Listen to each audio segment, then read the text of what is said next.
represent the opinions of Revolution Radio and FreedomSlips.com, its staff, or affiliates. You're listening to Revolution Radio, FreedomSlips.com, 100% listener-supported radio, and now we return you to your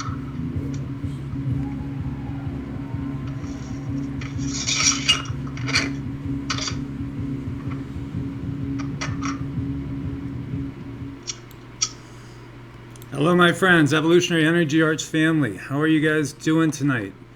Well, tonight we have a guest with us right now. He's actually a family member, and he has been on the show before. This is different. He's been down working both in Florence. He's been working in the Carolinas, and he's also now down at the site in Florida, where Hurricane Michael has, obviously just left a trail of devastation. And we have with us now Thor Anderson. Thor, welcome. Thank you, Michael. Hi, EEA family. Well, Thor, thank you so much for sharing your time with us and getting us caught up, because, it hits me. I go looking every day for, some real details on what is happening, and there's, no details. It's it's just like a little bit of, for the most part, it's just a little bit of a fluff piece or something. There's no serious details on what's going on, and I don't trust the numbers. It just looked, I don't know if you saw that one video where our own Mark Mucci sent me a photo of Hiroshima and then where Hurricane Michael landed, Mexico Beach there, and it was hard pressed to see the difference between the two. So what's happening down there? It's much worse than the mainstream media lets on. There's probably 3,000 to 4,000 square miles that looks like those pictures that I sent you. It's total devastation. There's no gas, no food, no ice. FEMA, I don't know what they're doing, but they're certainly dropped the ball here. They left this community, which is St. Joe Beach. I'm a couple miles south of Mexico Beach, but it looks the same.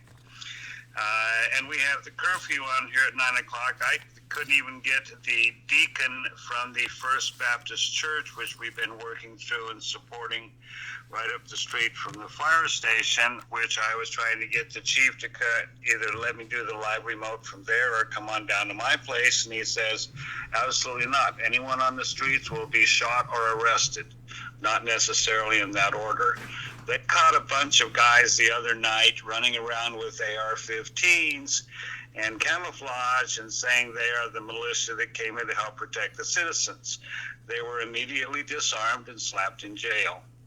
As is one lady going around saying she was from the government and brandishing a 9, a 6 hour, actually a 9. And they grabbed her and put her in jail. This is clampdown serious here. Go ahead. Wow, that sounds pretty intense. And, you said a lot of square miles there. And, there was a new channel that came on that was talking about this being, not really a hurricane, and that the damage was just, so precision and just a small little, intensely, completely destroyed piece during this, in this little small area. But you're saying it's a much bigger area than what we're being led on. Oh, yes. We drove through 100 miles of damage coming down here from North Georgia. I've got a crew up in what is called Chipley, which is up above 10. Damage is, 50% there, and that's a long ways from here. And got another crew at the crane up in Chattahoochee, which is near Bainbridge, which are beautiful old Georgia towns that have monster pines and monster live oaks that are on houses. So they haven't been able to even get down here and support what action that we have here with the crane. But most of the stuff here is already on the houses or on the ground. Go through miles and miles and miles, 100% of the trees down in the forest on both sides of the road. Well, it sounds intense. And so, I might as well cut to the chase. I mean, what's your opinion? Do you think this was just a hurricane, or you think there was something more here? I've done this for 25 years. This is the worst damage I've ever seen in my life. And of course, if I was a conspiracy theorist, I would surmise that this was all intentional and that it was geoengineered, and that's to get the folks out off the coast, both coasts, all coasts, and herd them into the Agenda 21 cities. Yeah, there's a lot of people that do definitely think that, and you've been there yourself in person, and you were in the Carolinas as well. And it's like, think about it. We have two perfect examples of exactly what could go wrong, with everything going as perfectly wrong as possible. One with a storm that goes at like 2 miles an hour. That doesn't usually happen, and then even just the way it went too. It's just totally bizarre. And then another one that goes from being really nothing to, right really at a category 5 at this time of year. It's just totally kind of illogical and insane. Actually, insane is the correct word for it. What doesn't get out to the news here is that there is no electricity here. They don't expect electricity here for weeks, months. That means that having food is difficult. Because there's nothing open, everything is devastated. We had to drive 40 miles for gas the other day. Speaking of gas, the only gas that was going on here in this little community of St. Joe Beach, and as you know, I'm a 51-year fireman, and I've got my buddies up at the fire station who couldn't even get out to come down here to where I am, sitting in my truck in front of the garage of my beautiful 3-bedroom house that escaped some destruction. We took the trees off it, the fence, the neighbors, and have a place to live for a year. So I'm moving from Georgia down to here. But going back to the gas for the generators, there was a 500-gallon tank up at the fire station, and people could bring their containers and they could get free 5 gallons of gas. Come to find out, that wasn't FEMA. That was the locals and these guys that have these big fish companies that got together and bought it and had the fire department distribute it to the community. As far as the ice truck not being there for a day, somebody needs to head roll for that. That's stupidity. That's called scheduling. And these people, because there's no electricity, most of them don't have water.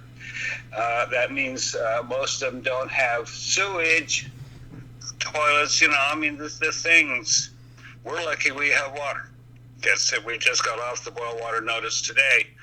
But without the ice truck being there for a day, many people freaked. And quite readily, people that have insulin need the ice to keep that stuff cold. FEMA is not doing their job. They didn't do their job in Katrina.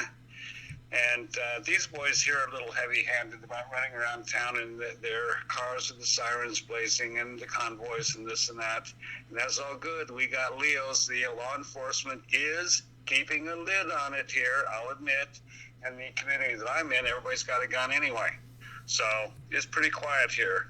But the fact there aren't, all the relief I've seen has been churches. All the things I've seen has been donations from Americans, not FEMA.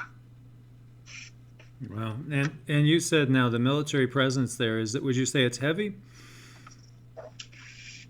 On the edges, yes. You've got the National Guard personing, see that on PC, personing the checkpoints. And if you don't got a good story, you don't get through. You know me, you know what my truck looks like. The sheriff tags on it, I get through anywhere. Yeah, so, it sounds pretty bad. Now, there was a lot of reports of people not really leaving, and then people like later on, asking for help when it was too late. Yep. I mean, the official death toll, the last time I looked, was still, I think, in the high 30s. But, I mean, what do you think the real toll is?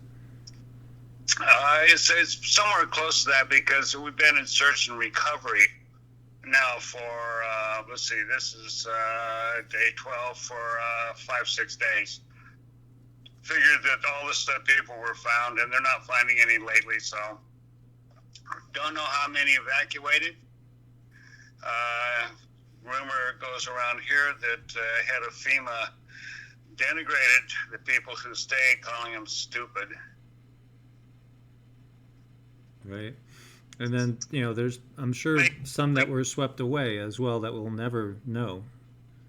That's true. I mean, this is when you have the entire, where we are, I'm 3 blocks from the beach. There are beautiful beach houses on the shore side of 98, on the beach side of 98, that 6 of them are gone and 1 stands. 8 of them are gone and 2 stand, like that. It's horrible. I mean, there's like most of the pilings disappeared with this. This was, and all the stuff is like blocks and blocks and blocks inland. We got, with this little area where I am right now, was lucky.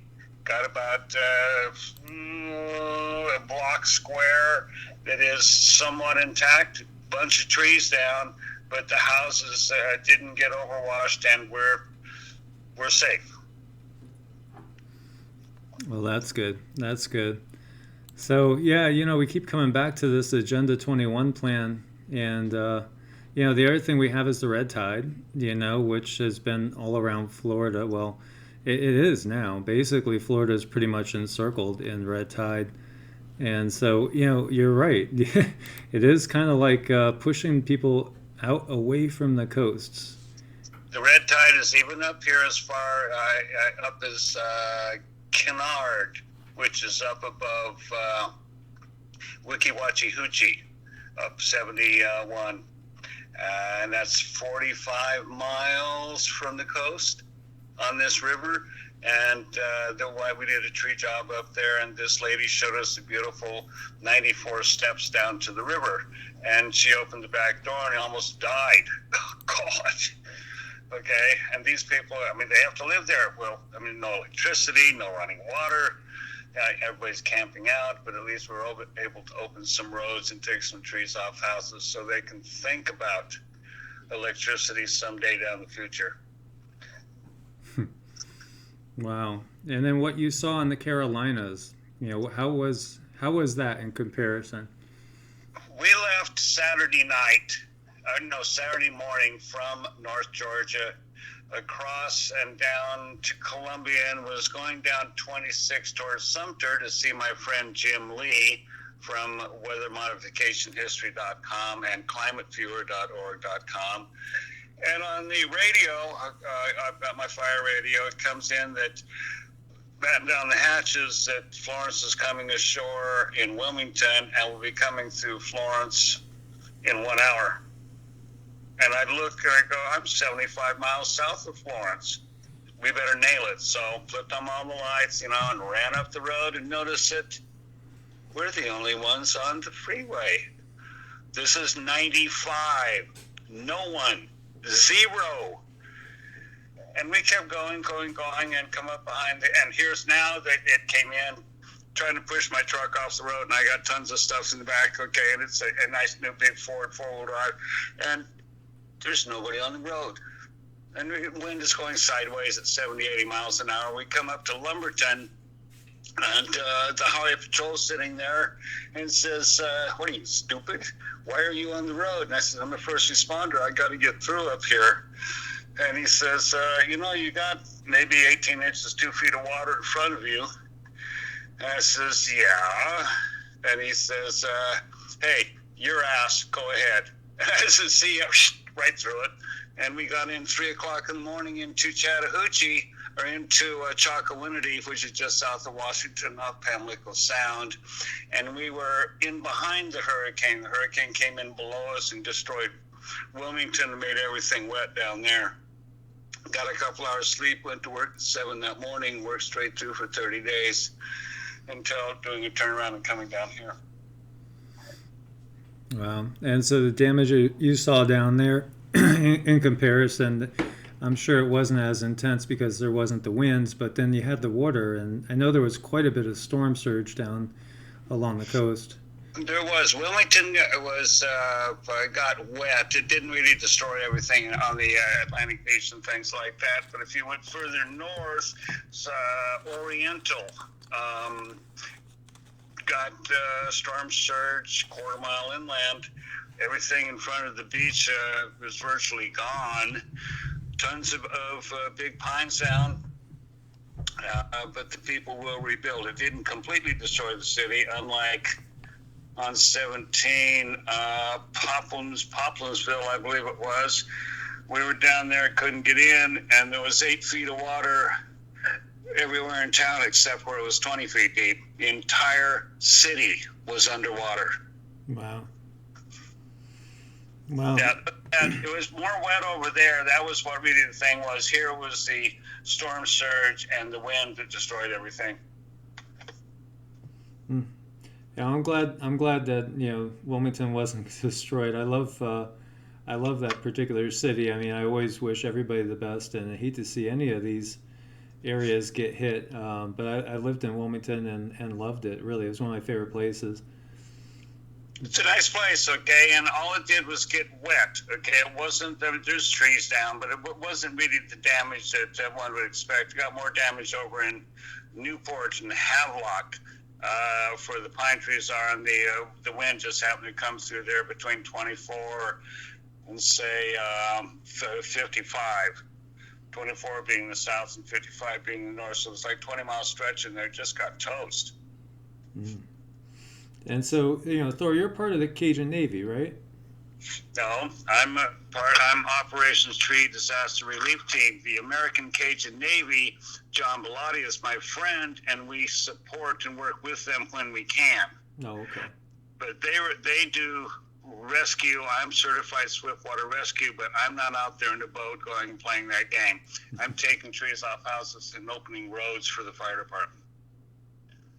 Awesome. Well, definitely appreciate you and what you're doing. And you said you've been doing this for 25 years now.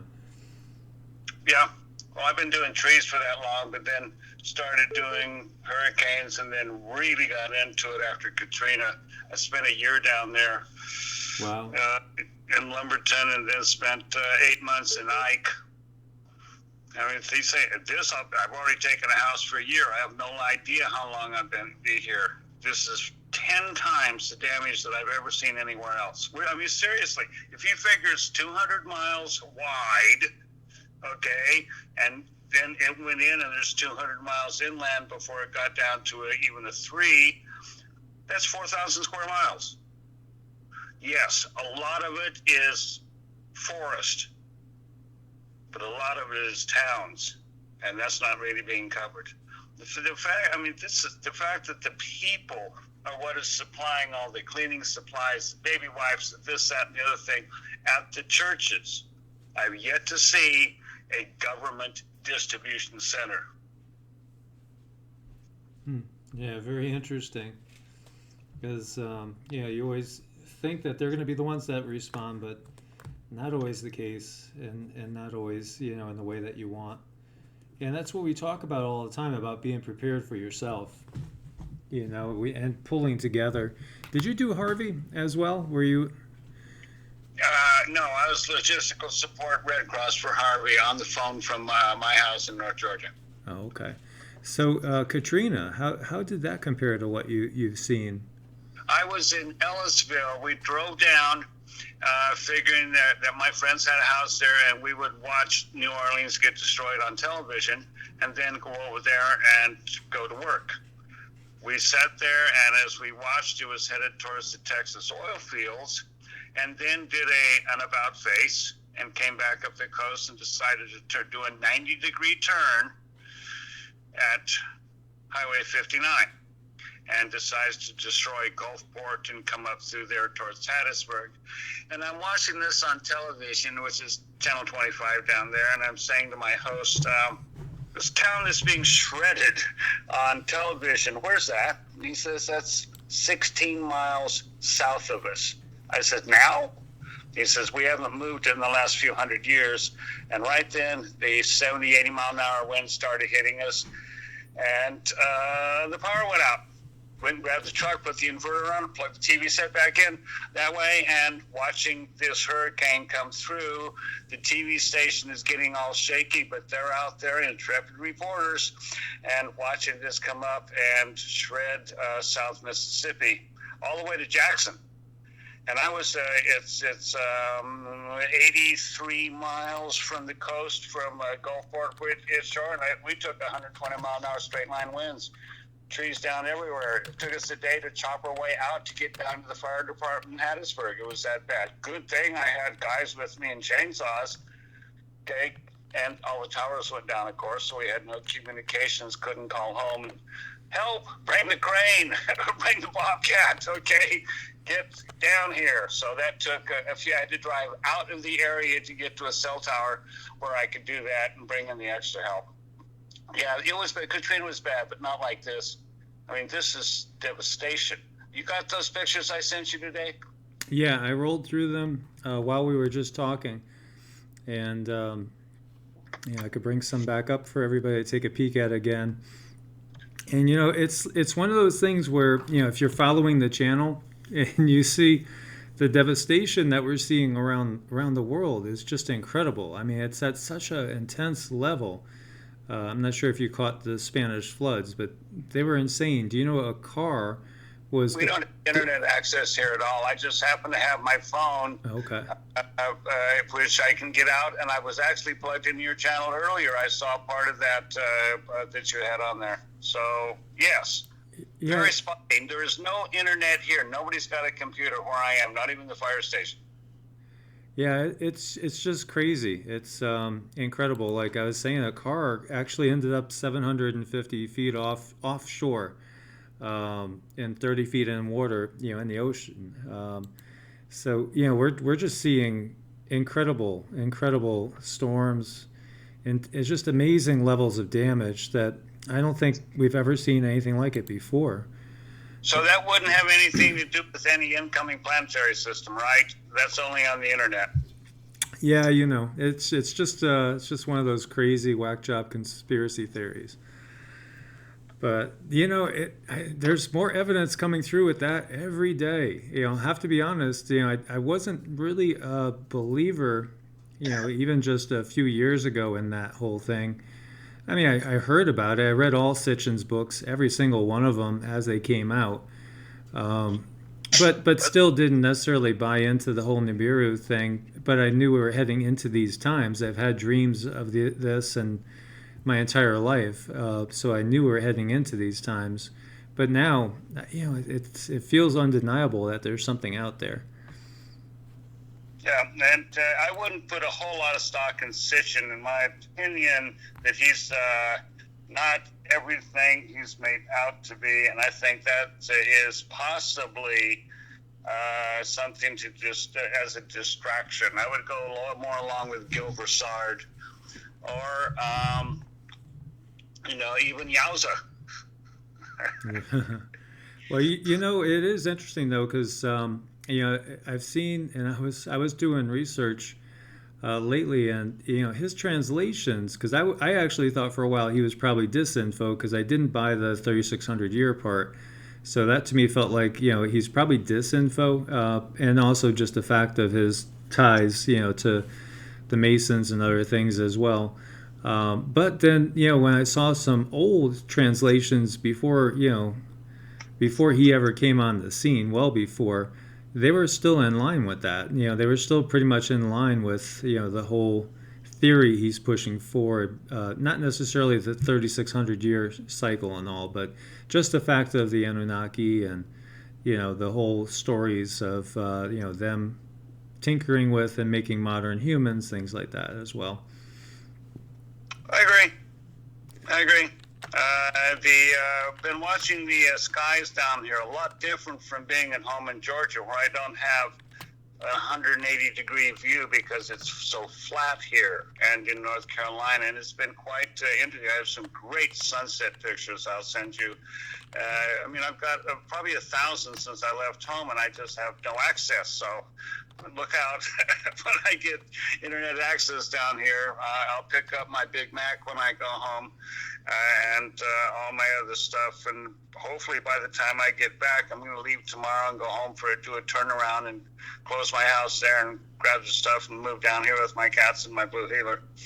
I'll have internet. Then I can send a whole lot of pictures. Awesome. That'd be great. And keep us updated on everything that's going on. Because there's just, there's a lack of solid info really coming out. That's true. And I've made contact with these wonderful people at WPAP, which is the iHeart radio system, and there is a concert being cooked up. Just, I told you first. Okay. So, and do we have any ideas who's going to be there? I wouldn't let the cat out of the bag at the moment, but it was my suggestion at the meeting the other night that we just hijack the CMAs and turn it into a benefit concert. There you go. That would be a beautiful thought. They're producing it. We already got all the people in place, so, you know, it's a matter of semantics. Change the words, do some help down here. I mean, this is more serious than the glitter. Awesome. Well, Thor, thank you so much for all you do and all you've done. And was there anything else you wanted to share with us? If anybody is down here or knows people, what could be used, especially at the church here in Port St. Joe, is some help during the dinner and lunch hours, you know, a couple hours a day to help out in the kitchen. That's about it. They got all the supplies. We got more than enough supplies of virtually everything. And we're on top of it. We got the Florida Department of their game wardens is what they are. They call law enforcement. And they got on it and managed to get a semi-full ice here in a matter of hours. So I think we got that covered down here. Prayers. I mean, there are a lot of people that are not handling this as well as they could be because there's so much hurt and devastation on a daily basis, and they don't really see any progress being made, especially because there's no power. And that, I think, has changed people's lives more than anything else, is that they've never had to deal with not having power and toys, communication, etc. Yeah. So prayers, that's it. You know, I'll check back with everybody. Much love to the family, you know, and if anybody wants me to check on somebody within, you know, this area, my number's all over the internet and all over town on posters, so I'm not afraid to give it out on the radio. It's 678-725-1523. You can text me to that number, and I'll go do house checks for you, what have you, but we're here for the duration. Oh, thank you so much, Brother Thor. Thank you for what you're doing. All right, I'm going to check out now because that's about the end of the phone here. And live from Mexico Beach, your intrepid reporter, Thor Anderson, out. Much love to everybody.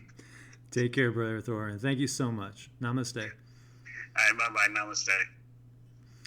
So that's our own Thor Anderson over there, giving us the lowdown, guys. So yeah, it's worse than, you know, it's worse than what we've been told. And here is a beautiful being.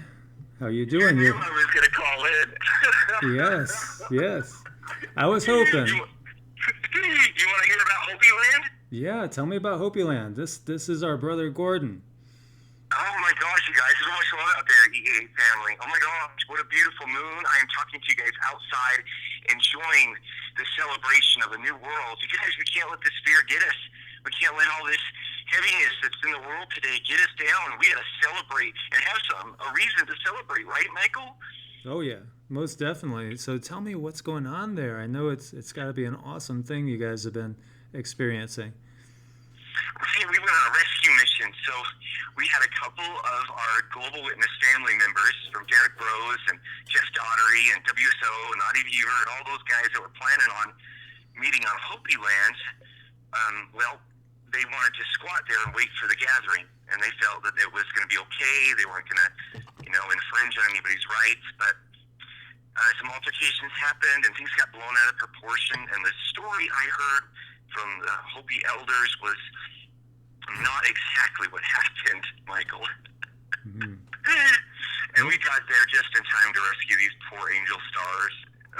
They gave us 24 hours to pack up and get out of Hopi land or permanently be excluded. Everybody, like the entire community that was planning on gathering in Hopi land, would be excluded from ever going there again. That's how serious this was. Wow. Mm-hmm. And I was burying my aunt. I went out there with intentions to do a ceremony because Grandma cremated her. And just had a month of sobriety from all that heroin and all the pain and heartache. We didn't have any idea that she was just going to just...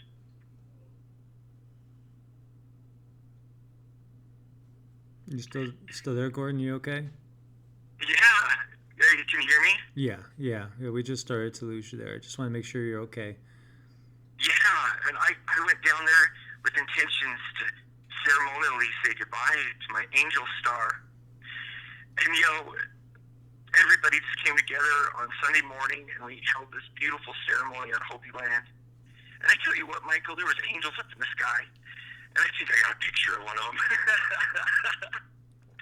Well, yeah, definitely share the pictures. I'd love to see. I mean, our own Fifth World had had a really interesting video out today too that I'm going to share part of it tomorrow on my video tomorrow. Whatever it is that's up in the sky, it looks alive, and I really couldn't tell you what it is. It's just, I don't know. It's something that's intelligent and alive. Yes, sir. I'm highlighting Fifth World's video, in fact, tonight on my channel. It looks like a white ant, she said. It looks like a big white ant. I love Fifth World so much. I live bombed her the other night. I was going to call you too, Michael, on the show. I was doing the reverse of what you do. I'm calling people I'm calling people out. So much love for Fifth World. I'm definitely highlighting that tonight. And I wanted to tell you guys, all of you guys out there, there's nothing to fear out there. The only thing that's out there is your powerful extended family who loves you and loves you deeply. Yeah, I get it. Our military industrial complex could totally do a fake alien invasion on us and just trip our shit and make a life really horrible. But is that what we want, Michael? No. We can do this together. I know you have the faith. I know you have the power, and you're sharing that with people. God, Michael, this is it. This is our time to shine. It is. This is a critical time. I mean, this is why we're here. We're here for this time. And it's a time of great change. And we have so much opportunity to redo things in a positive way. Yes, sir. So, I left Parowan, Utah. I'm southern Utah. I am traveling 11 hours to Hopi land. I've got to go to Vegas, pick Love Matters, Catherine up first in Vegas. She's got a homeless friend she met the other day. His name's Power, who's coming with us. And we take off all the way to Hopi land. And anything could have gone wrong. So many things could have gone wrong. And we ran into parking lots and wrecks. But it was like we had angels guiding us all the way there. It was just so smooth. Everything worked out nicely, Michael. Well, that's beautiful. And I know it was a beautiful experience. And Love Matters was with you? Yeah, I picked her up in Vegas, dude. Awesome. Yeah. We're gathering together, and that's something I'm going to approach on my show tonight, guys. It's time to reach out physically and gather. And if Hopi Land is on pause indefinitely right now, Michael, it's not going to be happening on Hopi Land. It's going to be on Navajo land near Monument Valley for the Global Witness community. But I'd like to approach an 11/11 date, and I'm going to talk about this on my show, guys. I'd like to meet with you guys, and maybe we can think about gathering physically, and Yeah, definitely. I mean, I was just touching base with some people that are local here. Now that back in this area. And there are a lot of our family members here too. So I mean, they're everywhere. We have about, I think we're around 36,000 as far as subscribers, and then there's an Right. awful lot of people that are not subscribed for different reasons, but still following the videos. So there's our family is even bigger than that, really. And yeah, I think it's time to start getting back together in little pockets as we can, and just gathering with our local family. And we've done that before, and we're going to do it again, and it'll keep growing. And eventually, we could do some bigger ones. Super love for all you angel stars out there. We are the ones we've been waiting for. And Michael, this river is rushing very fast. And we gotta let go of everything we've ever held on to, and just let it take us. And look around and see who's in there with us. Celebrate. There's so much to celebrate, angels. Definitely. So we have to keep focused on the positive and manifest that world that we want to see, and recognize these are times of tremendous change.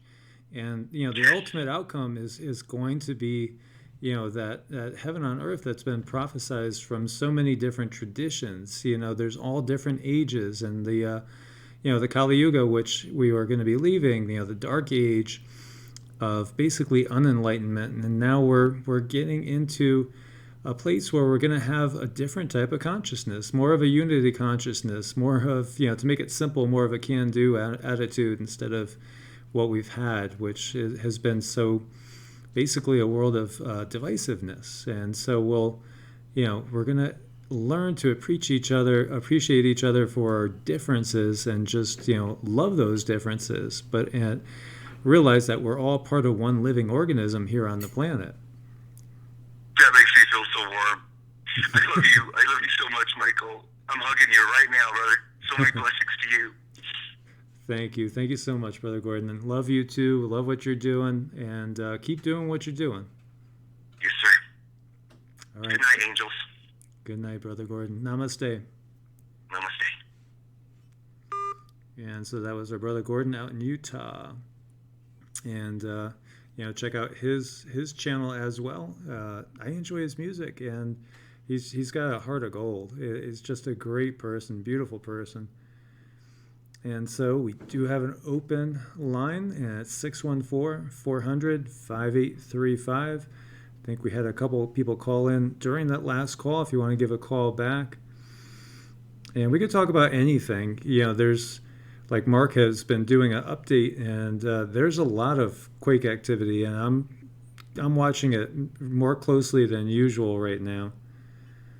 And is this Brother Robert? Hey, what's going on, Mr. Michael? How are you doing? Haven't talked to you in a while. How you been? Oh man, I've been out of the loop for a while. I had to get out. I've had some health problems, and I dropped out of the scene, and I've got breathing problems. I'm having trouble breathing. So, and the other things I have to deal with, it all hit me at one time, man.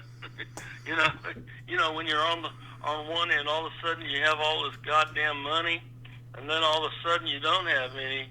I think it's better not to have any. You don't have nothing to worry about. Well, I'm sorry to hear that you haven't been feeling so well.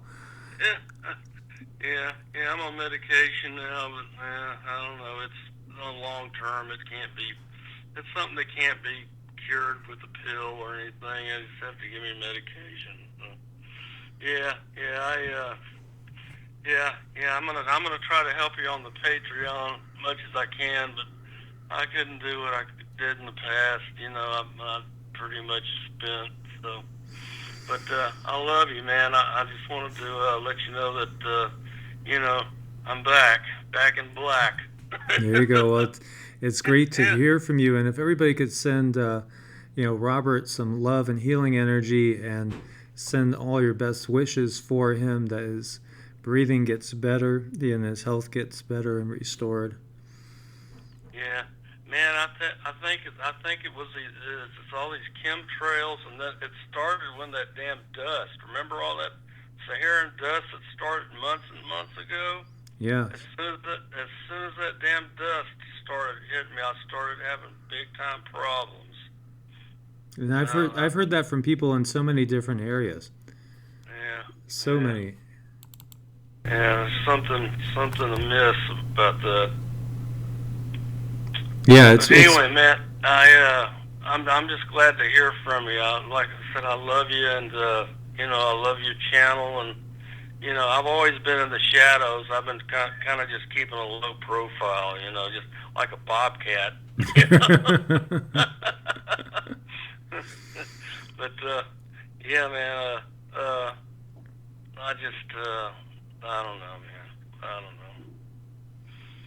Well, you hang in there, and we're going to send you some love, light, and healing your way. And, take care of yourself, too. And I will. I will. You'll see my comments from time to time. My crazy off the wall conspiracy comments. well, we love that, and you're part of our family. So, that's all of us here for the most part. I know. All right. Well, to everyone else out there, I love y'all, and all right, peace. Peace, Brother Robert. So good to hear from you. Okay, man. Thanks. Take care. Okay. And so that was Robert, who is a wonderful person, and he's going through something. And as we were talking about, Chem Lung, if you want to call it that, it's real.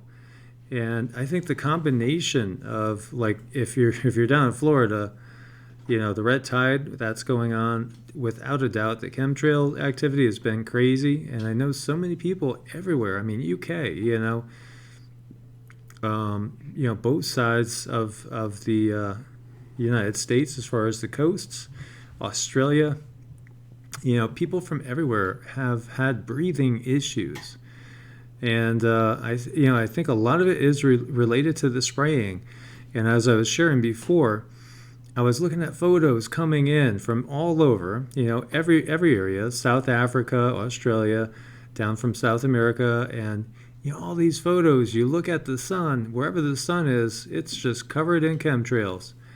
And there could be clear blue sky in other spots, but the sun is going to be blocked out, especially when it's setting. So there's something about that angle, perhaps also in the mornings. But I'm not the earliest riser. Tend to be a night owl. So, we got another open line, guys. 614-400-5835. 614-400-5835. We were talking also, we're just starting to touch on the earthquake situation, because there still is more activity going on, up in the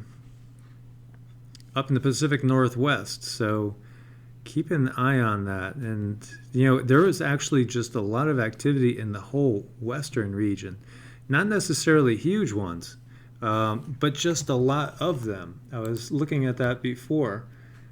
Right now, 316 quakes. And, just look at the volume of quakes out here in the West. A ton. And quite a few rolling into Utah. And when you go in deep, you see there's 4 right there, a little cluster.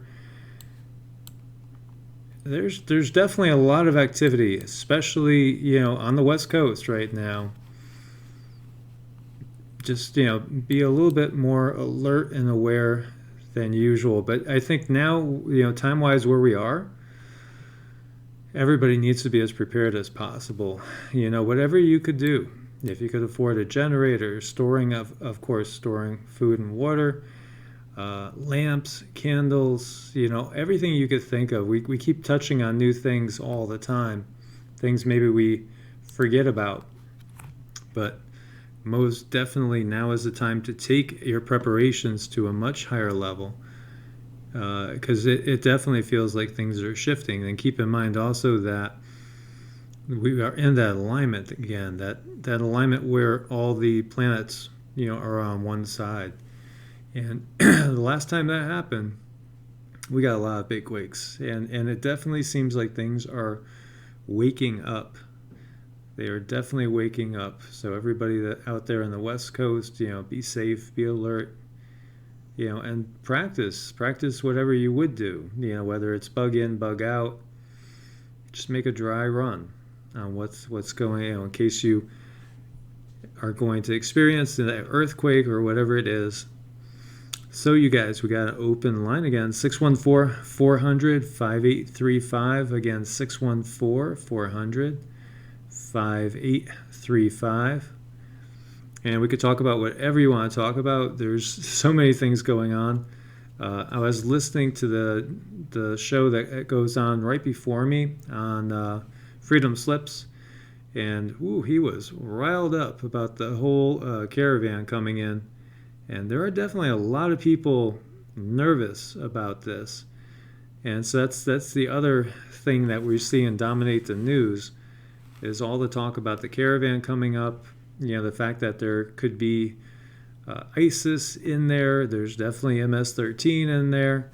Some are viewing it as an invasion. So there's a lot of things going on in the country. And one a channel I had never listened to before came up in a feed, and it just automatically flipped to the video.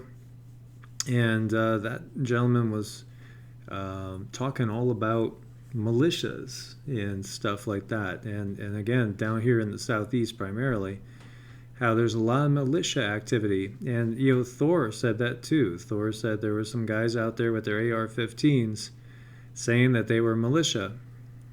So it's very interesting. And Mark says the whole thing is a gigantic psyop, if you ask me.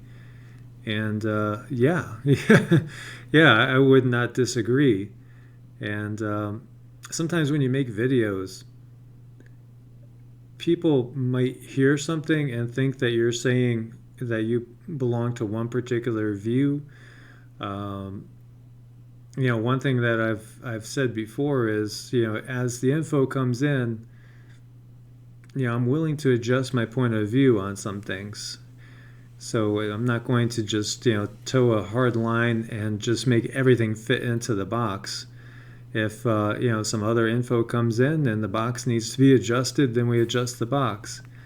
And of course we have to discern all the info and really look at, again, who benefits from everything we're looking at. We could say who benefits from these hurricanes, and that's a pretty good question to ask, honestly, and all this weather. And you could take different sides of it. Do you think, that, we have the Agenda 21 thing where they want to herd everybody into these smaller cities off the coast. And Mark, again, he says, and I'm an observer. I try not to speculate or take concrete positions. That's good. Because, it's just about relaying information, and then each has to discern for themselves. And, there's just some things that really, if you start putting a bunch of the pieces together, it seems to make some sense. Such as, the whole Agenda 21 thing. And then we had the Deagle.com website, as well. And the numbers really from the Agenda 21 map and the Deagle map, they go hand in hand. And we do see that the U.S. is getting hit pretty hard, but the whole world is too, with these tremendous earth changes everywhere we look. Italy. Did you guys see that waist deep hail in Italy?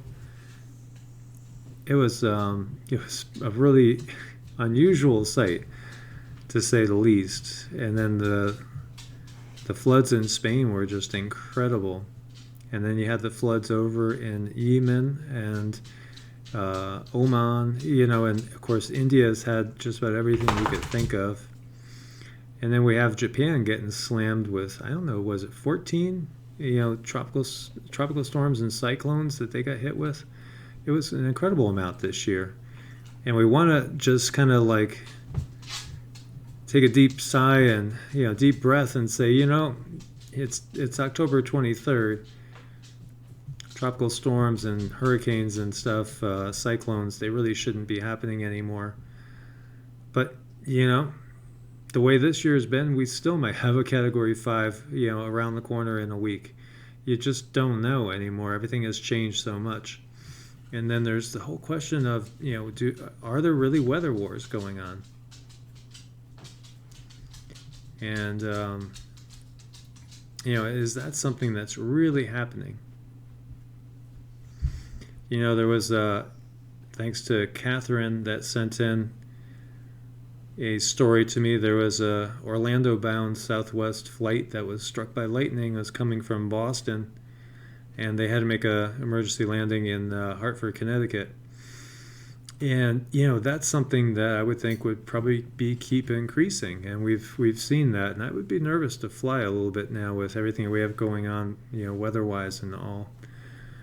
So you guys, we got open line at 614-400-5835.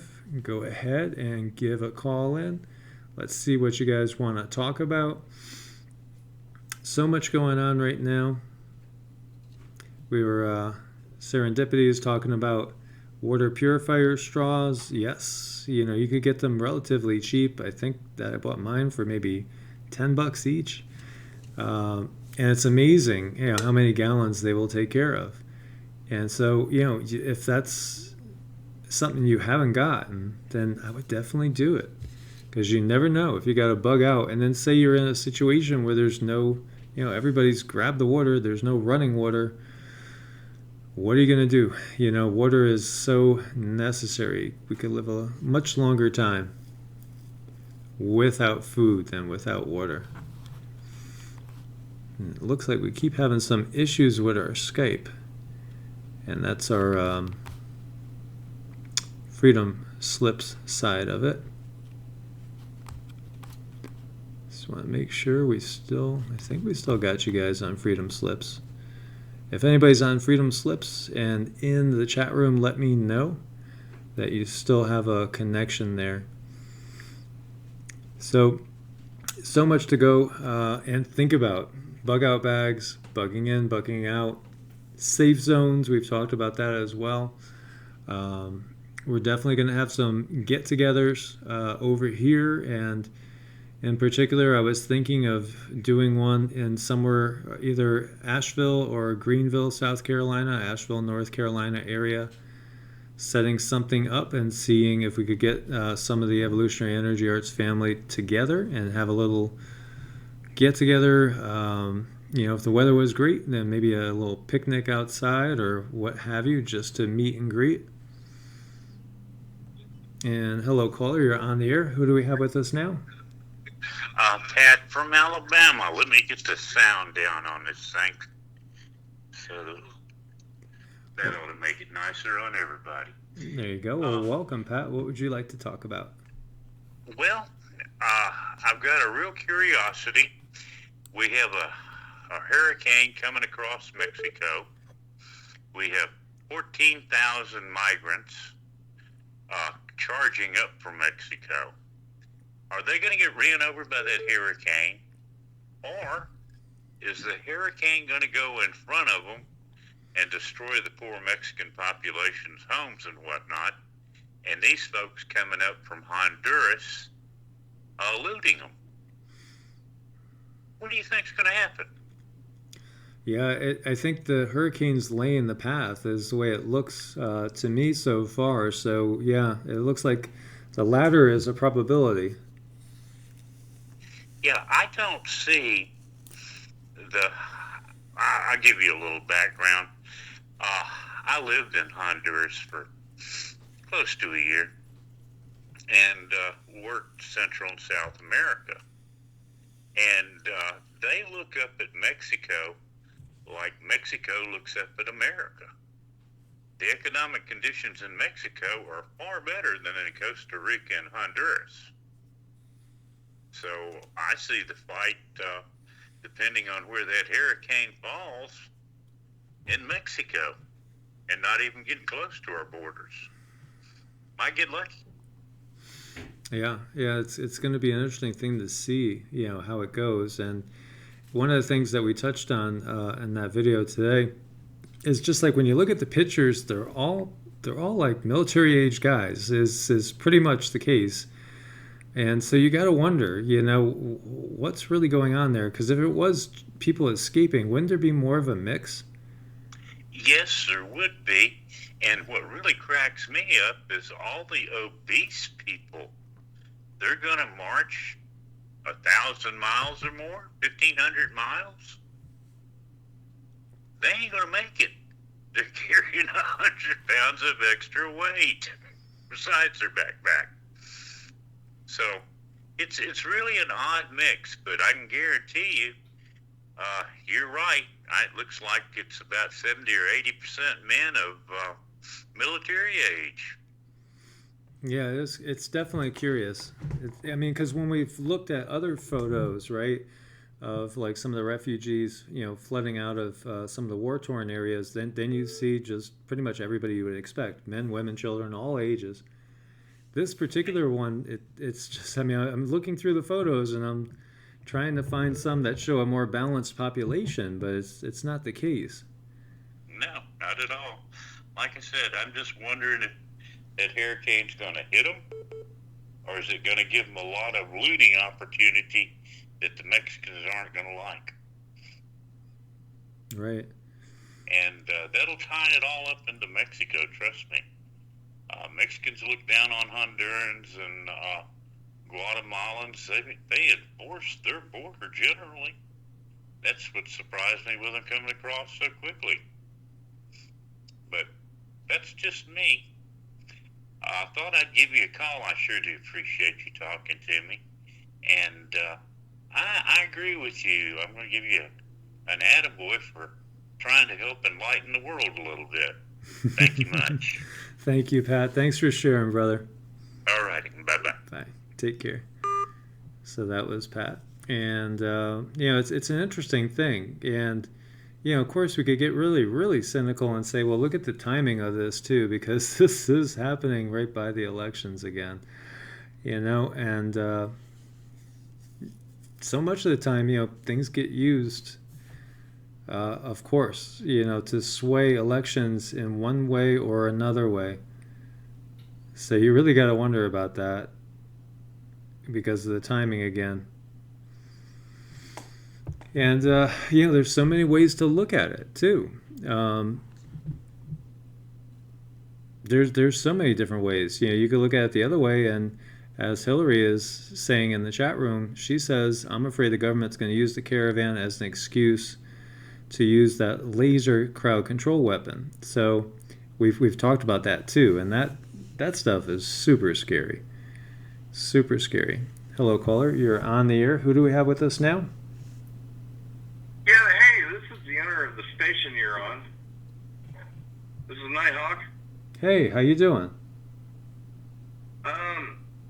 Not doing well. You're not answering your calls that are coming through the station, number one. I also have called you directly through the station. I put myself directly through the station, and you're not hearing any of the calls. So you seem to have some kind of issue. I'm not sure which host you are. But you seem to be having some kind of technological problem in which you can't take Skype calls. Because I put myself on a Skype call with you 3 times now, and you could not hear me. Yeah, it seems to be operating strange on Skype. I'm not sure what's going on with it. Who even is this? I have so many hosts, I'm not sure who I'm talking to. This is Michael. But I've been able from Michael who? Michael who? From evolutionaryenergyarts. Michael who? What's your last name?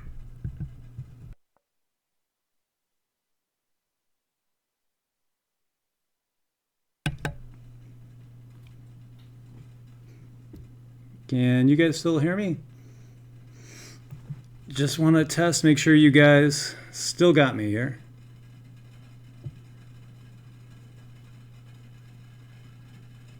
Okay, good. Thank you. Okay.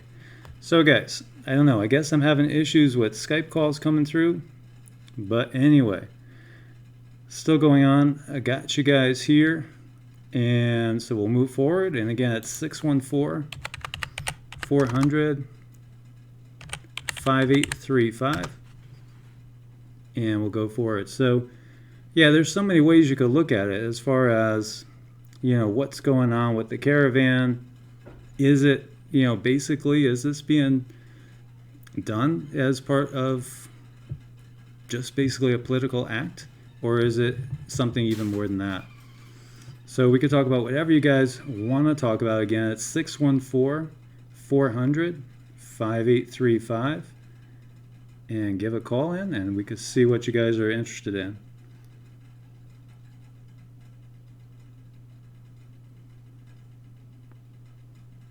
So again, 614-400-5835. And, you know, a lot of focus on the hurricane as well, the hurricane going on down in Mexico. And, you know, it's definitely going to be an issue, especially for, as far as the U.S. goes, Texas. And, you know, Texas has had so much flooding anyway that it really can't afford to have much more. And it brings up that, you know, that point of how will that affect the caravan as well. And we got a different caller. Hello, caller, you're on the air. Who do we have with us now? Good evening. This is Sophia's Emporium on the phone. How you doing? Good. How are you tonight?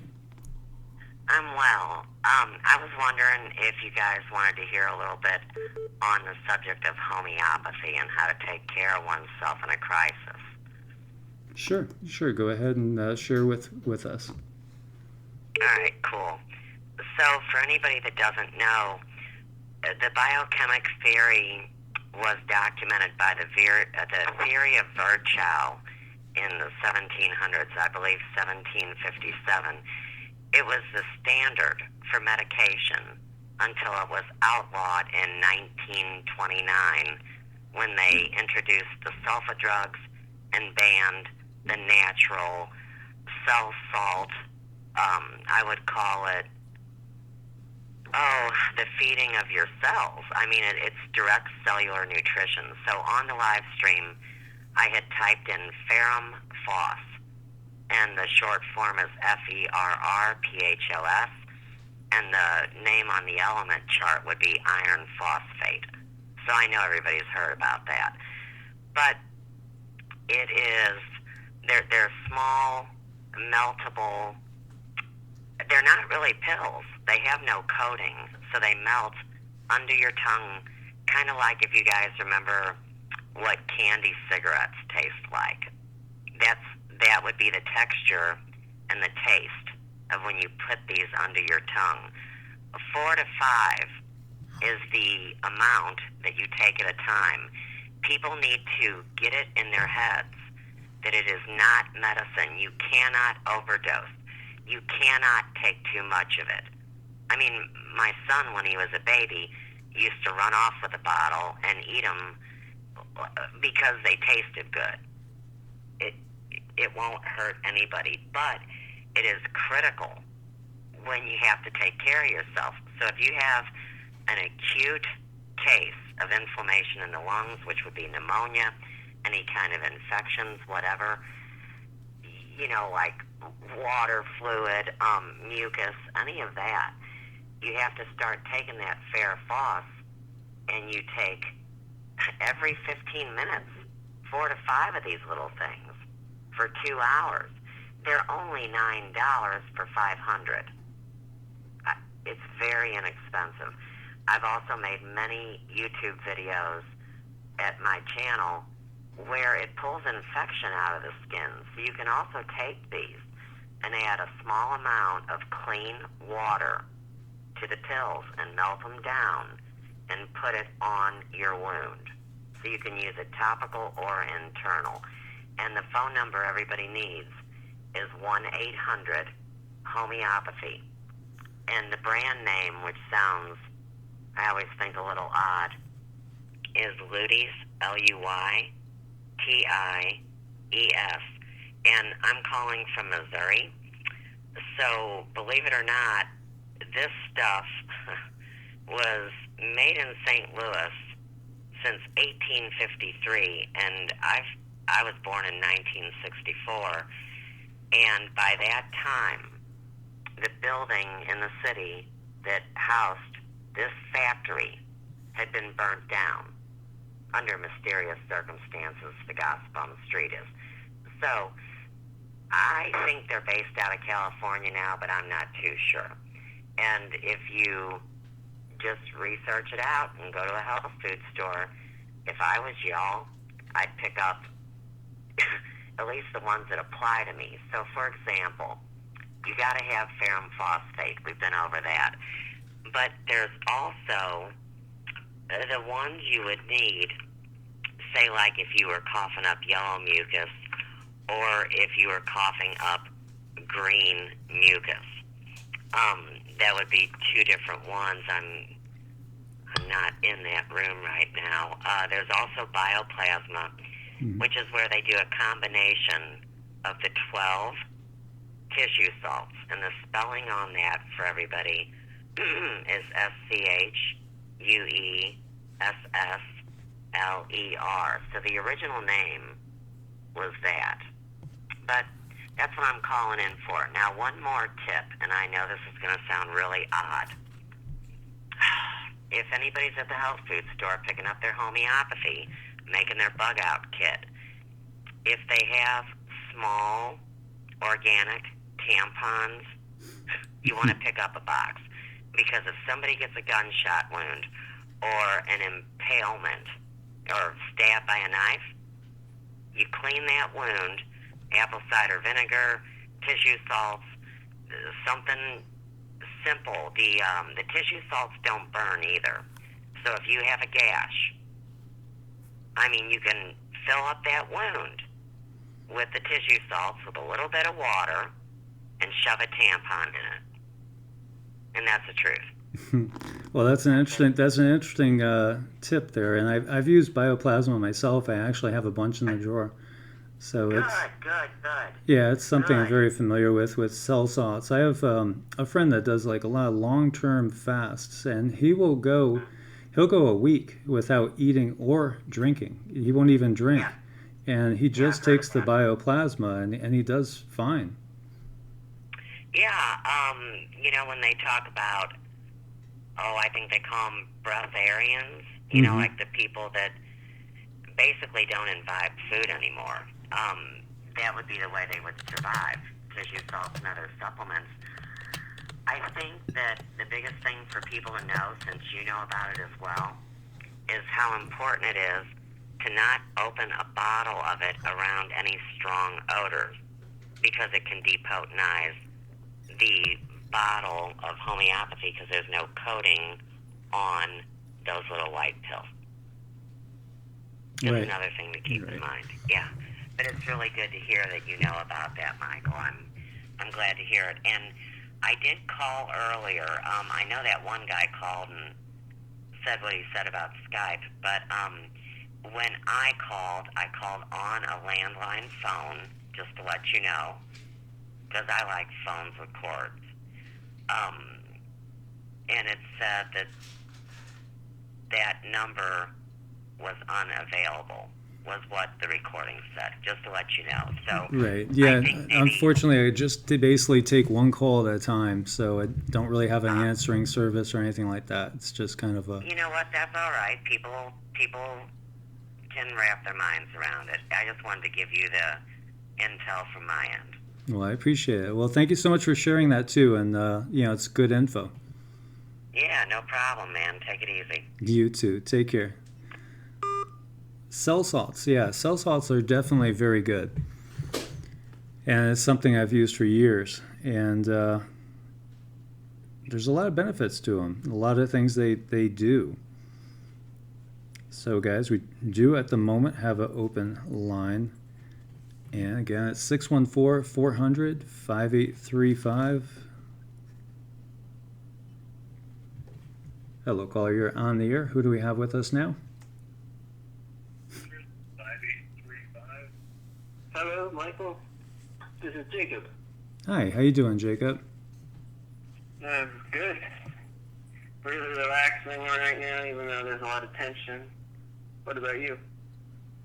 Yeah, just basically, we're doing what we do. Do you feel there's a lot of change? There's always change, and then the change we've seen this year has been incredible as far as, the Earth changes, obviously. And then, of course, the political tensions, they've always been there, but it does seem like things are intensifying. I heard about the plane crash. You mean the one that got hit by lightning that had to make an emergency landing, or? The plane crash in the Aurora Hills, California, that you made a video of? Oh, yeah. And did you see what it was? It was like a World War II Yeah. Nazi plane. That was bizarre. Is that what it was? Yeah. I saw the black crosses on there. I didn't see any swastikas. Yeah. It was a World War II era plane. I don't know if it was from an air show or what, or if it was somebody's personal collection, but just odd. So it went down on the freeway. yeah. I mean, who knows what he was thinking? If he was thinking he was going to try to make a emergency landing on the freeway in rush hour, I don't know. That was pretty strange. On the border of the two big halves of the highway, that's where the plane crashed into, or plane crashed on top of that. So what's your thoughts on that?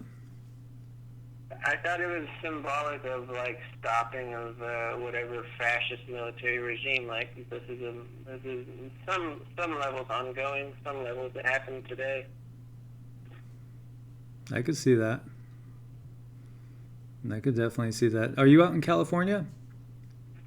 Yes. Yeah. How do things? Sorry? How do things seem out there to you?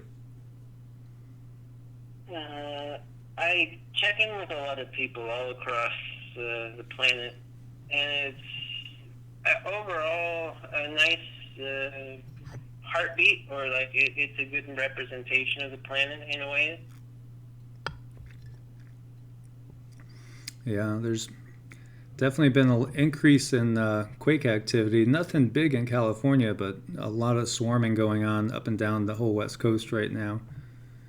Maybe some I saw some 6-pointers in California.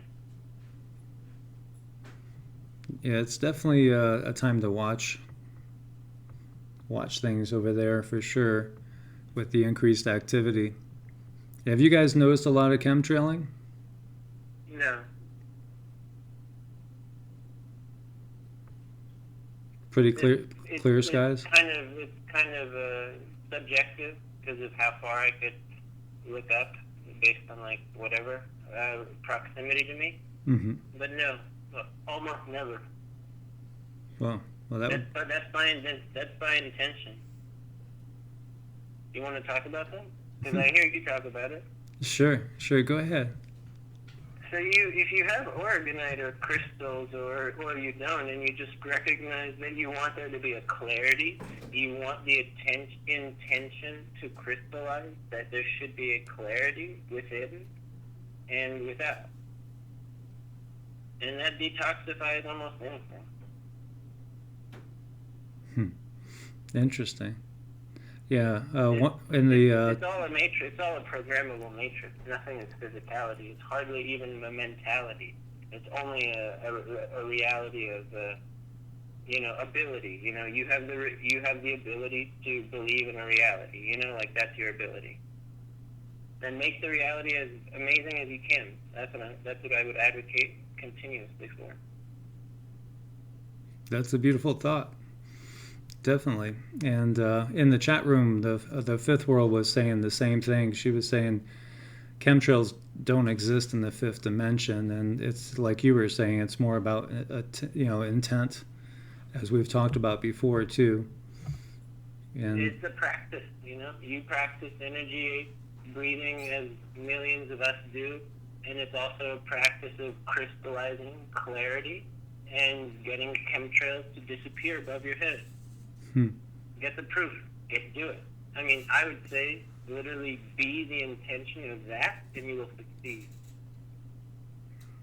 Interesting. Very interesting. Many people are successful like this, and it's not even a dimensional thing. It's how much of your belief systems are cleared away so you won't doubt your ability as a creator. Exactly. Yeah, and that's something we've talked about a ton. And of course, we're so ingrained in so many ways and conditioned to, not realize our potential. I had a big helicopter recently fly above an abnormally large one, not impressive in any way. I didn't appreciate its presence, but it was here, and it stayed like at least a mile and a half away or more from wherever I was. It wouldn't come near me, but I knew it was there to patrol some airspace. Yeah, intent is very powerful, and that's why in these times especially we need to really get ourselves into good routines where we're working with that intent in a positive way every day. There's an important balance, and whether you know it or not, it's there, and it's however much projection you put out into the environment, there will be an equal amount, not in the same way effective, but put back onto you.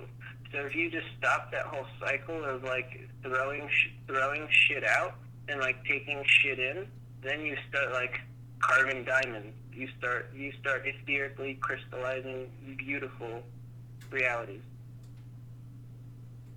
That's wonderful. That's a very positive thought there. It's a neutral thought. It's only what we deserve, nothing outside of equality to creatorship. That's it. Equality to getting control over our circumstances. Mm-hmm. Yeah, you definitely. also know that the mind has very little implications to your routine. Have you noticed? No matter what your thoughts are, your routines will shift at their own rate. So you want that means you start accessing why you behave, not just why you think, but why you behave, and then you come back to, yes, I behave because I have the ability to just be. And then that's a type of meditative cleansing instance. You made the attempt to just be. And that ability of I am, I am, you could attach whatever you want, but it is to be, the ability to be. And you can really develop a stability with or without an intention, as long as you practice something and you just can at least get some feedback with how excited you are, if you see progress, like physically or however mentally changing. Yeah, there's so many wonderful authors too that get into these things as such, like Robert Anton Wilson, if you've ever heard of him before, and unfortunately not, but I can cut straight to the chase, and it's just that we have a mind, emotional, body complex, and then maybe like a spirit unified complex. Whatever those two things are for you, they're either separated or unified. That makes a difference. And that's a staple in your life behavior, in your thought patterns. Make sure you know the answer to that. Are you unified with all of your being, or is your being separated amongst itself?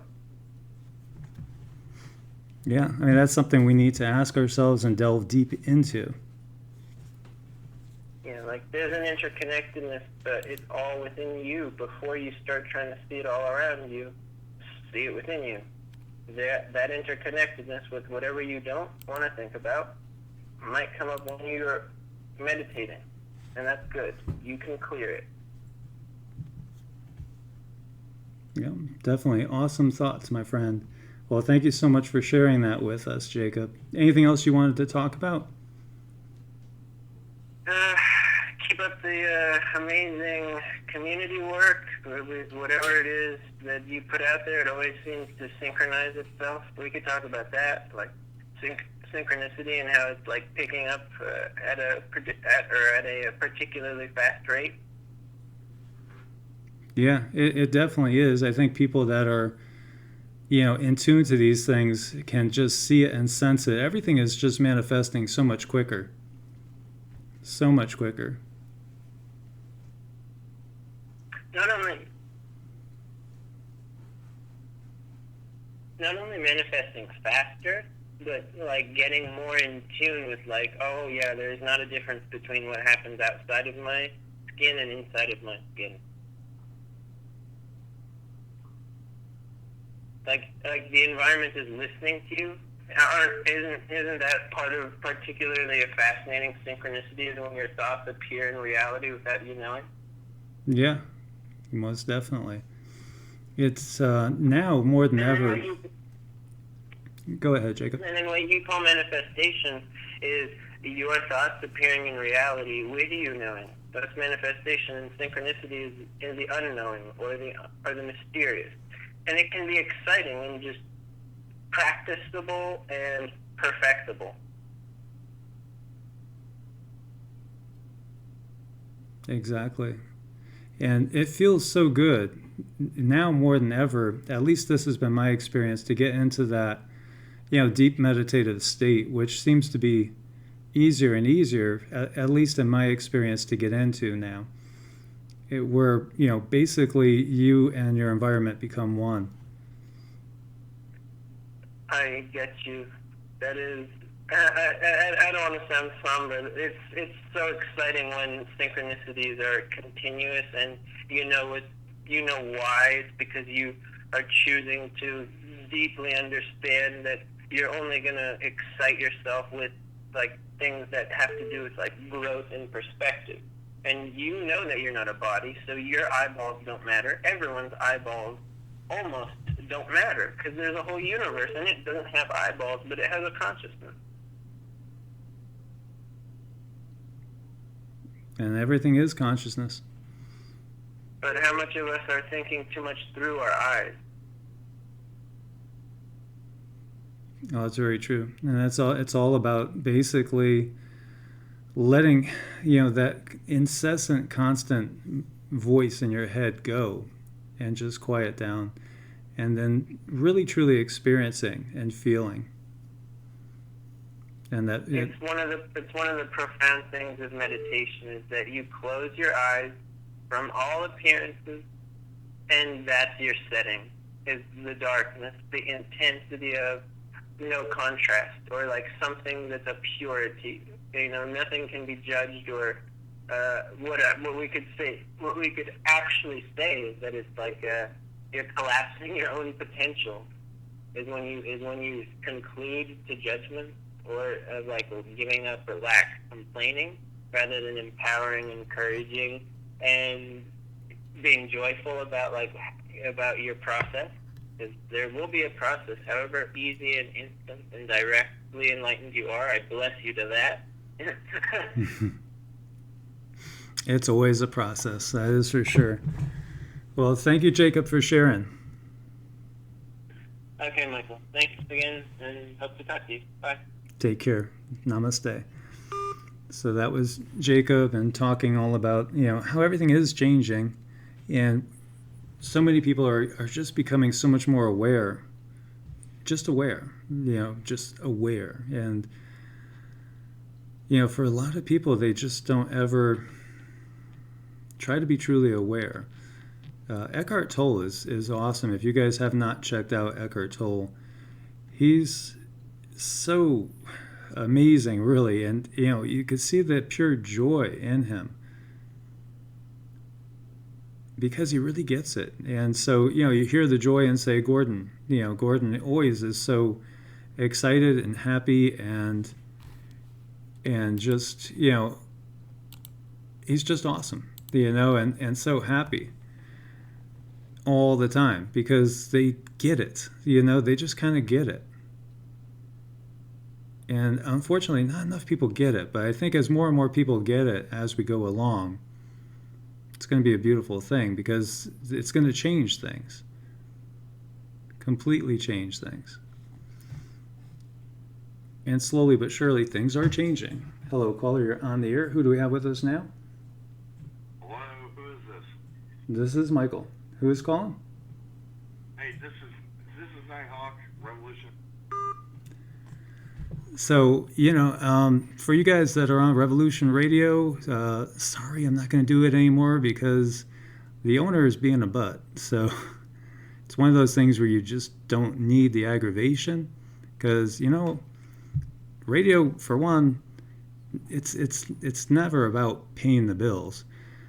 But you know, when somebody's just so rude to you, then you just got to move on. So it'll just be keep going with YouTube as we've been doing, and you know, it's been nice with Revolution Radio, but we're going to move on past that.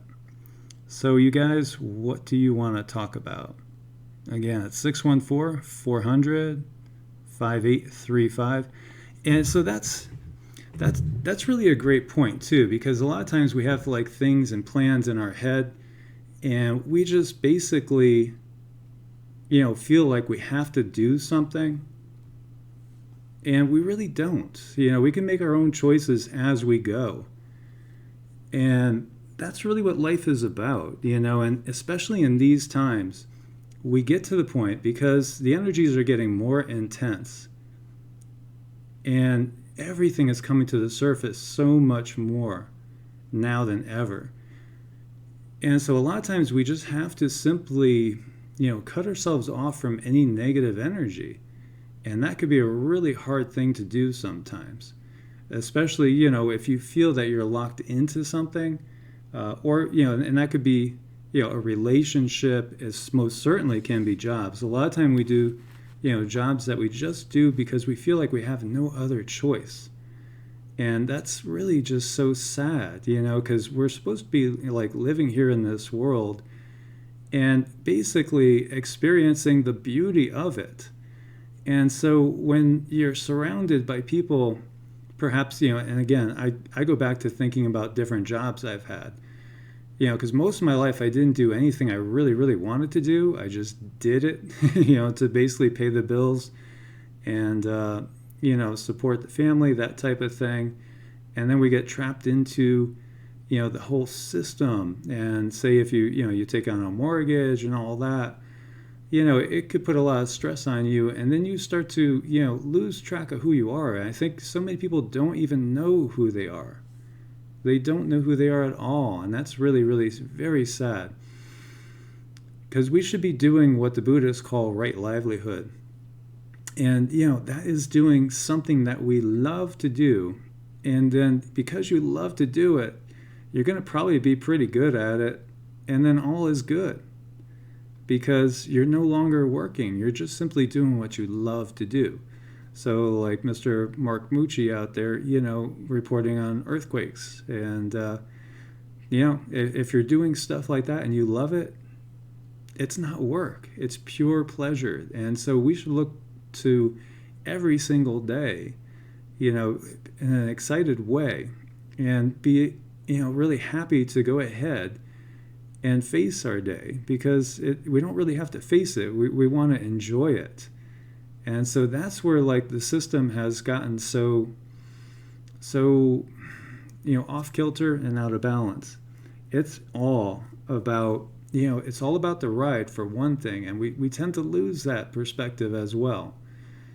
You know, so if you're not enjoying the ride, then what's the point? You know, and so much of the time we think we need more, and, you know, whatever it is, if we have a roof over our head, but, you know, it's falling apart, then maybe we need a better house, and, you know, whatever it is, we constantly want more instead of just simply being happy with what we have. And that's part of like the big message that's been passed on through so many different spiritual traditions, you know. And when Christ said, you know, why are you worrying so much? Do you think the birds worry at all? They know they're going to be provided for. And then what Jacob was talking about is, you know, basically you have to expect it. And that's part of the whole thing as well. You have to know it's going to work out. And just, you know in a positive way that's going to work out. And it will. And so everything changes. That's all part of being in the moment. And we were talking about Eckhart Tolle, you know, and he has done some fabulous videos on being in the moment. And, you know, it's just awesome because, like he says, one of his videos I watched is, you know, what is your purpose? Do you want to know what your purpose is? Because there is a purpose. And basically what your purpose is simply to be here now. and to be fully in the moment. And so that we're not always wanting, lusting, desiring, thinking about stuff we don't have, which is basically what society has done for us. As Matt says, yes, the power of the now. So the society is basically making it so that we're not happy and content with, being here now. They got us always thinking about something else, always focused on something else. When really what we need to do is just focus on ourselves and being happy in the moment. And to be happy in the moment, you got to be true to yourself. You have to be true to yourself. So, you have to ask yourself, what is it I want to do with this day? If I could do anything on this day, what would it be? If I didn't have to, pay the rent, if I didn't have to do all these different things, go to work, what have you, what would I choose to do? If there was no pressures about trying, having to do anything, what would it be that I would choose to do? And then, try to find a way to make money doing that in some sort of way in this system until we get a new system, a better system. And if it is whatever it is, like the fifth world out there, she's doing the videos and she's talking about getting to the fifth world and ascension, and that's what she wants to do. And so she's doing it, and we just have to visualize it. And as she's saying, everything is now by choice, and it is about our choice. And serendipity, saying, I'd leave my job and somehow do nursing apart from the corporate world. Share with you guys, I worked in the corporate world for so long. And honestly, the last time I was in the corporate world, it got to where I was just getting physically sick because I couldn't stand the hypocrisy of it and the lack of caring. And that was when I was doing something that I absolutely loved. I really did. I was managing retirement communities, and as I've shared with you guys before, getting 50 to 100 hugs a day from people that just wanted to share a little bit of time with you and just wanted somebody to listen to them and reminisce and et cetera, and when these people would pass on, all that the corporation cared about was when is that place going to be filled and when is the money coming in. And if somebody had lived there 10 years before they passed on and the place was a mess, they didn't care, they didn't want to give the family sometimes the time to clean things out. I mean, it was just, it's all about money, and it's completely disgusting along those lines. It's horrible what you see because really it all boils down to greed. And for the most part, the vast majority of the corporate world is completely greed driven. It's definitely not, for the most part, there are exclusions, a loving system that we have now. And it's so true even with the healthcare system. So much of the time, it's really about keeping people in pain management, but not really, caring for them so much. And I know, many, many wonderful nurses out there, of which I've known many in my life and, worked with them. It's tough. It's really, really tough, to wish you could do things different, but you have to do them the way they want you to do them. And, in many cases, it's the same thing with kicking people out of the hospital too quickly because maybe they don't have good insurance. Whereas if somebody, did have great insurance, and then maybe they'll keep them in longer than they have to because it's all about the money. It's all about the profits. We see it in the runoff in Florida, with, all the algae that's growing. It's just a horrible situation when you have like the Monsantos of the world as well, just going ahead and poisoning things left and right. And we talked about that report too that was showing that we all have tons of plastic in our system. And, where they did that test and they checked everybody's fecal matter, and everybody had it in the test. Every single person did, and so one comment was something like, you're going to go ahead and poop Tupperware at some point. It's kind of crazy to think, but, it's sad. But, we could change it. And the fact is, and the key is that people are waking up in droves. They're waking up to this. And now people are kind of starting to demand change. And that's the positive part, so we have to demand change. We have to move forward. We can't accept the status quo that we've accepted for far too long. So yeah, the only thing we could do is do things that we have, within our ability and control to change those things. And so, it starts one person at a time, and it also starts by reaching out to each other. And, we started this show talking to Thor, who's basically served people for 51 years as a fireman, and now doing this work as well, and helping people in hurricane situations and natural disasters. And so, it's people like that want to go out and help people. If something happens, boom, they're out there helping. So it's really about lifting each other up as best as we can all the time. And we could take back things slowly at more of a local level, and that's really what we have to do. And as Sam says, be the change. And so what does that look like? Well, it's just basically one decision at a time as we go along. So again, we could only affect our circle, our world, easily, and hope and try to be good influences and try to always make the right decision, and when to stand up for yourself and when to go ahead and acquiesce. But you need to live your life. Everybody needs to live your life, and there's so much fear that has been basically indoctrinated into us as well as that whole basically consumer mentality that we've seen for so long. So we need to live life for ourselves and to be true to ourselves. And as Max says, service to others includes the self, and service to self excludes the others. Beautifully said, beautifully done. That was very, very well said. And it's so true as well. And we got to be patient advocates as well, as Serendipity says, and she is a nurse. We have to definitely stick up for those, that don't have a voice for themselves.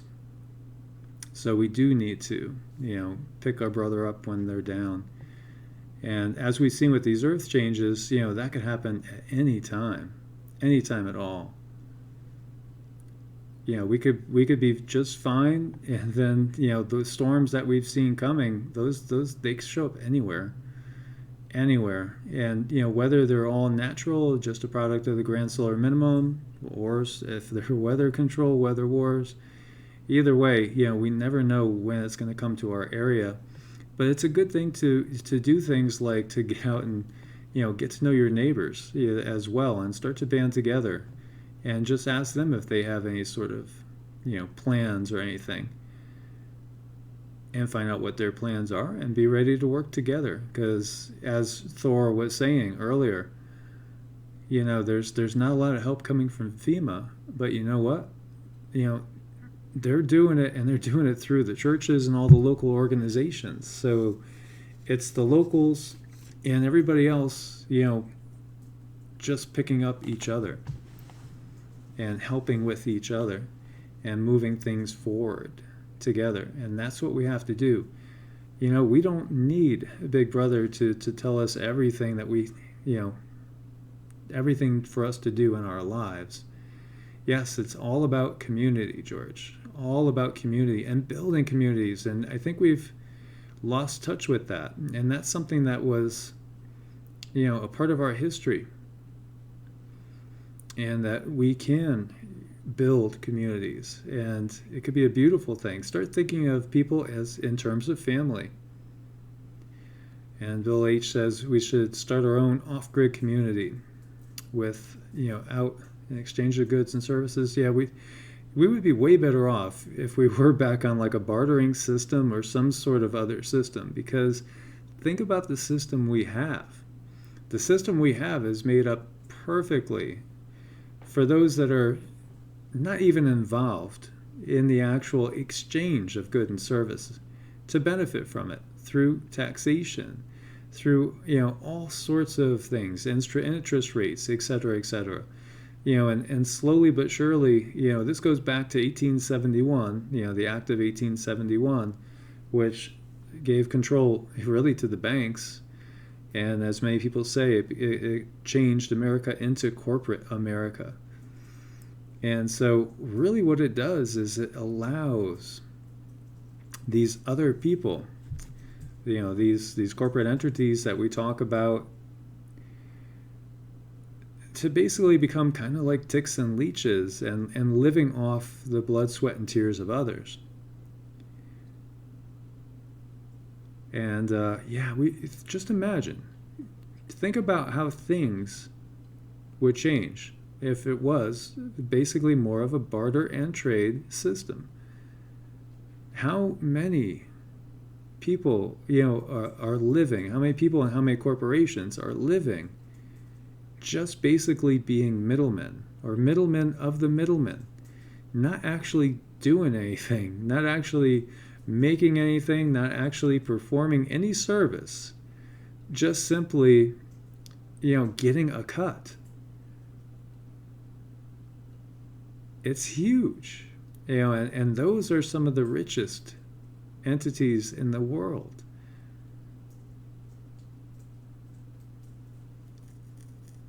It's really, it's a system that needs to change. And so when I listen to a lot of these, politicians and everybody just the incessant left and right, to me, they're missing the point completely. Because if we just keep going on in circles, and we're just switching one boss for the other boss, but the new boss is the same as the old boss. There's no real difference. And as I've talked about before, you could go check out the stats. And so every administration, doesn't matter if it's Democratic or Republican, the military spending keeps going up. And we were warned by Eisenhower and Kennedy about the military-industrial complex, and they're powerful. And so when we hear about these companies that play both sides in wars, and a lot of wars actually are all about selling weapons and basically confiscating natural resources. And Sweetgrass is saying shop local. Farmers markets, yard sales, anything to empower the simple everyday people. Beautiful, beautiful, beautiful. That's exactly what we got to do. And exactly, if you have your choice between, Walmart and some small mom and pops, or even a local, grocery chain, we have some down here that are still fairly large, but they buy everything local. They're all basically local farmers and things along those lines. Local is better for you in the first place because it helps get your body used to the area. And, it's all about energy and balance of energy.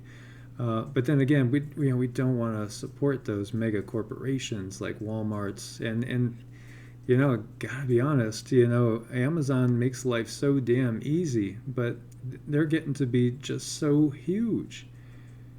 So huge. And we're seeing some of these corporations get to the point where they are basically the government when you think about it, right?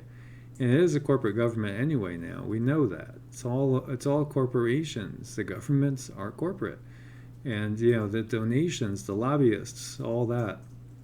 1.2 million to the Republican, 1.19 million to the Democrat. both sides are covered. Doesn't really matter who wins, because the lobbyists are going to get their way. And so, hello caller, you're on the air. Who do we have with us now? Dr. Kusar Uch, how are you? How are you doing, doctor? What would you like to talk about tonight? Well, I would like to give everyone the code. I waited for this long, so I'm going to give everyone the code to reality. And I will explain everything in a simple way, the whole 9 yards, so you can be the master of your reality, because that's what they wanted, right? Exactly. Okay. I will give you knowledge how to control the weather. I will give you knowledge how to understand this entire creation in a simple form, but it's right in front of you. It's been given to you, but I guess you don't know how to use it, so I'm going to show you. And even you have it too. Okay, the subject today is take control and fix the problem of this world. It's not just only starting with you or with someone else. It's going to be spontaneously all at once. Now, you must understand two things. The past, the present, the future really don't exist. They are just different perspectives of the same thing. Does that make sense? They are just a geometry when you look at it for what it is. The only way to understand this, you have to understand the yin and the yang. In your body, you have the left brain, which is analytical logic. It sees the physical world. It sees the pattern of what is visible. And your right brain, it is emotional logic. It sees the emotional perspective, meaning it sees everything all at once. But your left brain has to translate what your right brain is perceiving, which is the emotional field, which is the morphogenic field around your planet and around you and around the tree, and put it into analytical language where you, the physical form, which working with the left brain, can understand. So, for example, let me tap into you right now. Okay, I'm going to give you a demonstration. Sure. Anybody, even you, your family, or anyone in your house, I show you I can tap into them using the left brain and the right brain. I'm going to read you everything about them, the bad, the good, the ugly, their whole life, past, present, and future, instantly. Okay, we can start with you. I can start with someone. Any volunteer. You don't have to be there. I just need the first name, but you got to tell me male or female. Then I can tap into their morphogenic instantly through the right brain. Then my analytical brain will translate it into a language instantly. Let me see if there's anybody out in the chat room that wants to be a volunteer. Does anybody out in the chat room want to be a volunteer for Dr. Ouch? I just only need the first name and then male or female. Okay, and just let us know your first name and if you're male or female.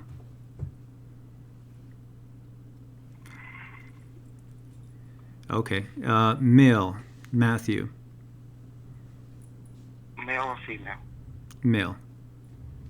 Okay, I'm tapping into now.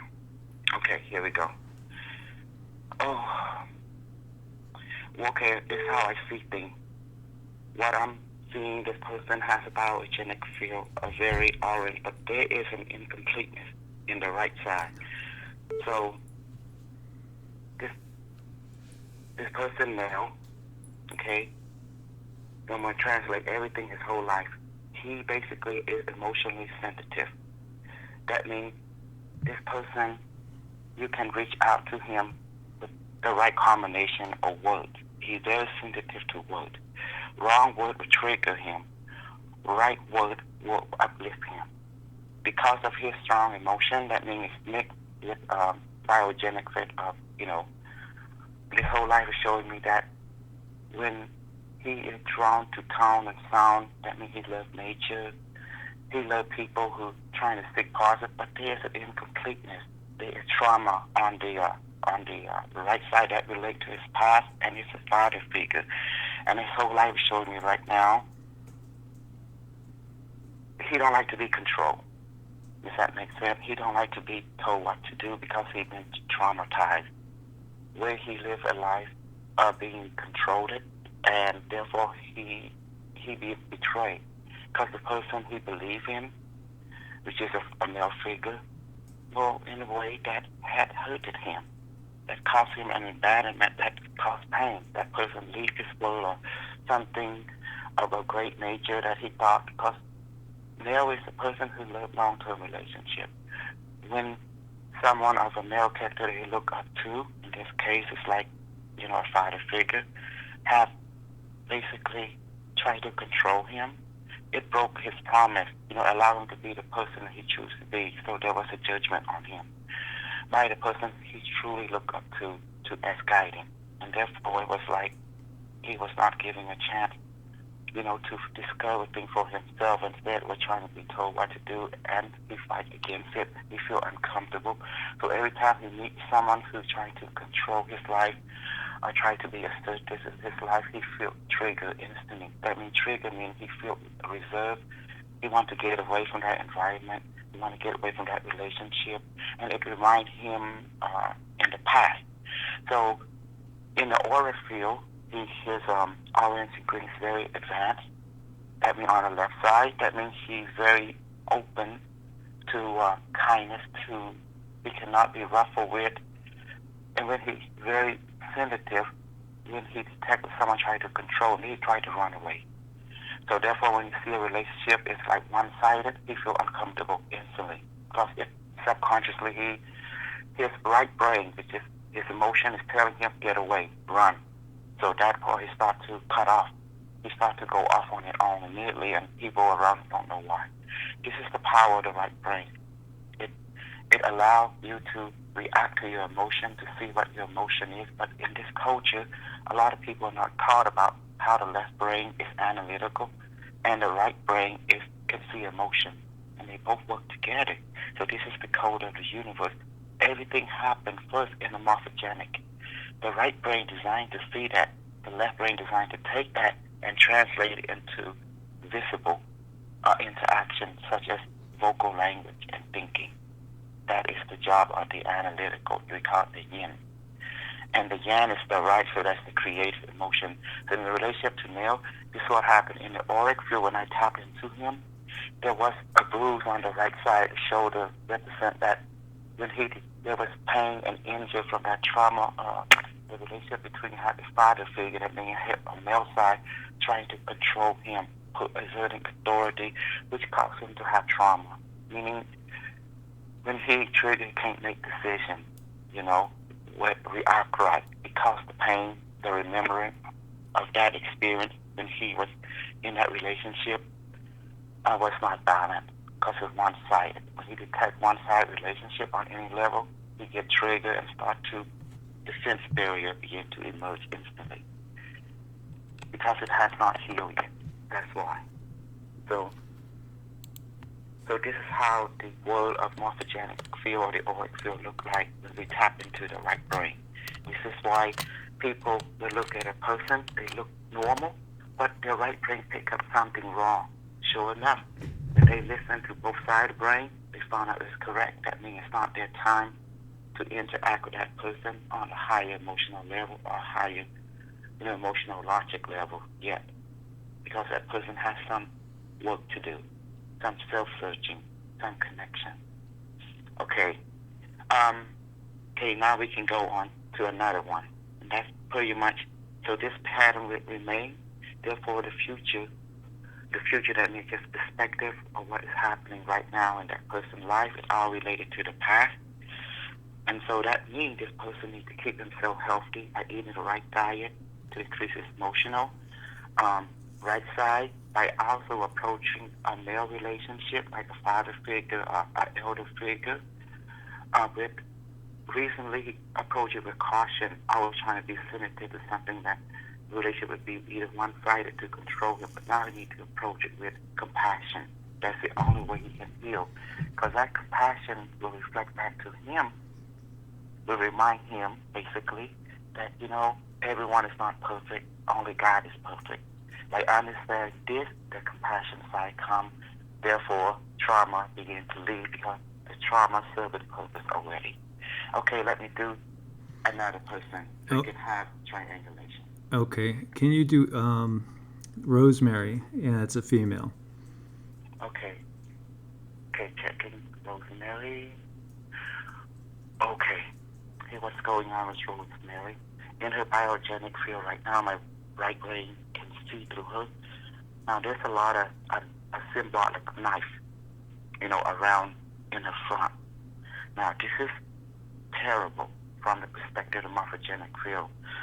What's that mean in her aura field? Whenever there is a silver knife in front of her, we call it front staff, meaning people that she's close to will really use her for their own purpose because of her kindness, because she's already a yes person, because the morphogenic field shows she has a green a lot.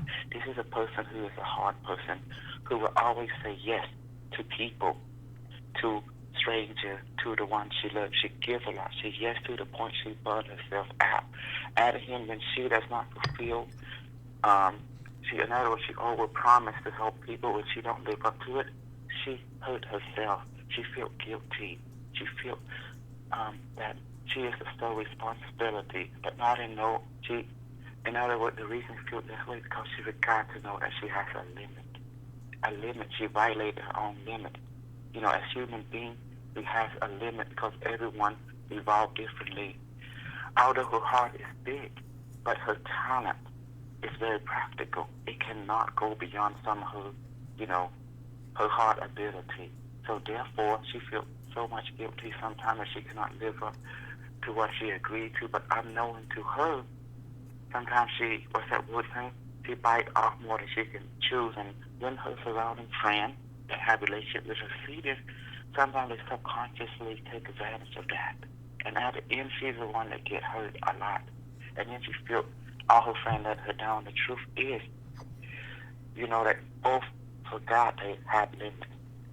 So when they went over the limit, she began to feel like, withdrawn, like burned out. Therefore, she wanted to be alone, just. But when she say no to someone, she feels guilty because she's always a yes person. And that's why the struggle is happening in her life as Rosemary in this life. Because she wished that she had all the resources in the world to help all the people that come to her. But when she don't have that, when she say no to someone, she feels a mighty guilt, a heaviness upon her, and that's what causes her to get sick a lot. And causes her to fall into depression and resentment instantly, and take time for her to come back up to normal. And during this time, she needs to be reminded it's okay. It's okay. Only God is perfect. You're just a person. It's okay to say no. Don't feel guilty. And that's what she needs from the surrounding friends. But sometimes she goes into the depression because of her big heart. And there's nothing wrong having a big heart, and nothing wrong to say no from time to time when you know you have the limit. That's all she needed. Well, thank you so much for sharing, Dr. Ouch. Mm-hmm. And you see, directed energy weapon. So do you understand now how the left brain and the right brain work? The right brain is emotional logic. Left brain is analytical logic. They work together. That's the code. The right brain sees the morphogenic field. It's called a universal energy field, a universal chi field around people, object. And that could be, and your left brain take that and translate it into analytical conversation. And this is the key. That's why the ancient master put the yin and yang, the 0 and 1 there, to let you know the 1 has its purpose, the 0 has its purpose. And therefore it works together equally. And have you ever heard of quantum directive energy weapon? not a quantum one, no. Have you ever heard of directive energy weapon? Yes. Okay. Quantum directive energy weapon is work with torsion field. Does that make sense? Mm-hmm. Yes. The ancient people built the pyramid, Angkor Wat, Bayon Temple. All this temple is not a temple. They basically are electronic circuitry that connect to other electronic circuitry on Mars, on the moon, on the sun, throughout all the galaxy, because it's one network. The ancient builder, which is ancient human being, ancient reptilian, they built this to remind different colonies of their empire that we are always connected through the circuitry. So the Angkor Wat temple is a mandala, but not what you think is actually is integrated circuit. The Giza pyramid. All of these are built in the ley line. The ley line is the electrical and chi force that allow energy to run and power the circuitry. In order to use the circuitry, if you look at the back of your smartphone, you see the same temple structure design on your cell phone. The processor, the microprocessor, the transistor, the capacitor, each of these circuits also imprinted on each of the pyramid systems are built in the same way, except their power source is the ley line of the planet. Do you understand now? And the flying sure. UFO, they fly according to the ley line, the meridian point of the planet. That's how they've been always viewed, because this is the highway of all UFO. Reptilian Fleet, Galactic Federation, people from the future, and people from Atlantis, Lemuria, they are existing right now, but in a different perspective. We would call it a quantum signature, because of the parallel reality that existing right now. So they all combined through the ley line and this pyramidal electronic circuitry that's built throughout all over the planet, even under the ocean and inside the planet. So when people use directive energy weapon, you made a silicon base. This stone structure is silicon based, and it also run powered by a ley line, and people can use it to communicate. Again, it's like a cell phone with people in other parallel reality, or people in the spiritual world, or people in the past, or people in the future. We call it the singularity network, which is this pyramid structure that built throughout the planet. Every parallel Earth has it, including ours. And Mars have it, Venus have it, Vulcan, which is Mercury, have it. And also to go further, Saturn, which is the ring around Saturn, is made of glass. Gigantic ship, planetary size, is fixing, repairing the ring of Saturn. And there is pyramid on Saturn, pyramid on Uranus, pyramid on Pluto, all over, and the hundreds and hundreds of moons surrounding Uranus and Pranic pyramid. This pyramid are not pyramids. They are electronic circuitry. They are giant size. They are not a temple. They are processors that process electromagnetic and chi energy. And what is the purpose? Well, the house of Uranus, the house of Saturn, the house of Marduk, which is to destroy the planet. The solar system was destroyed 500,000 years ago by the Nibiru planet. We call it an artificial planet, or time to fire planet Earth.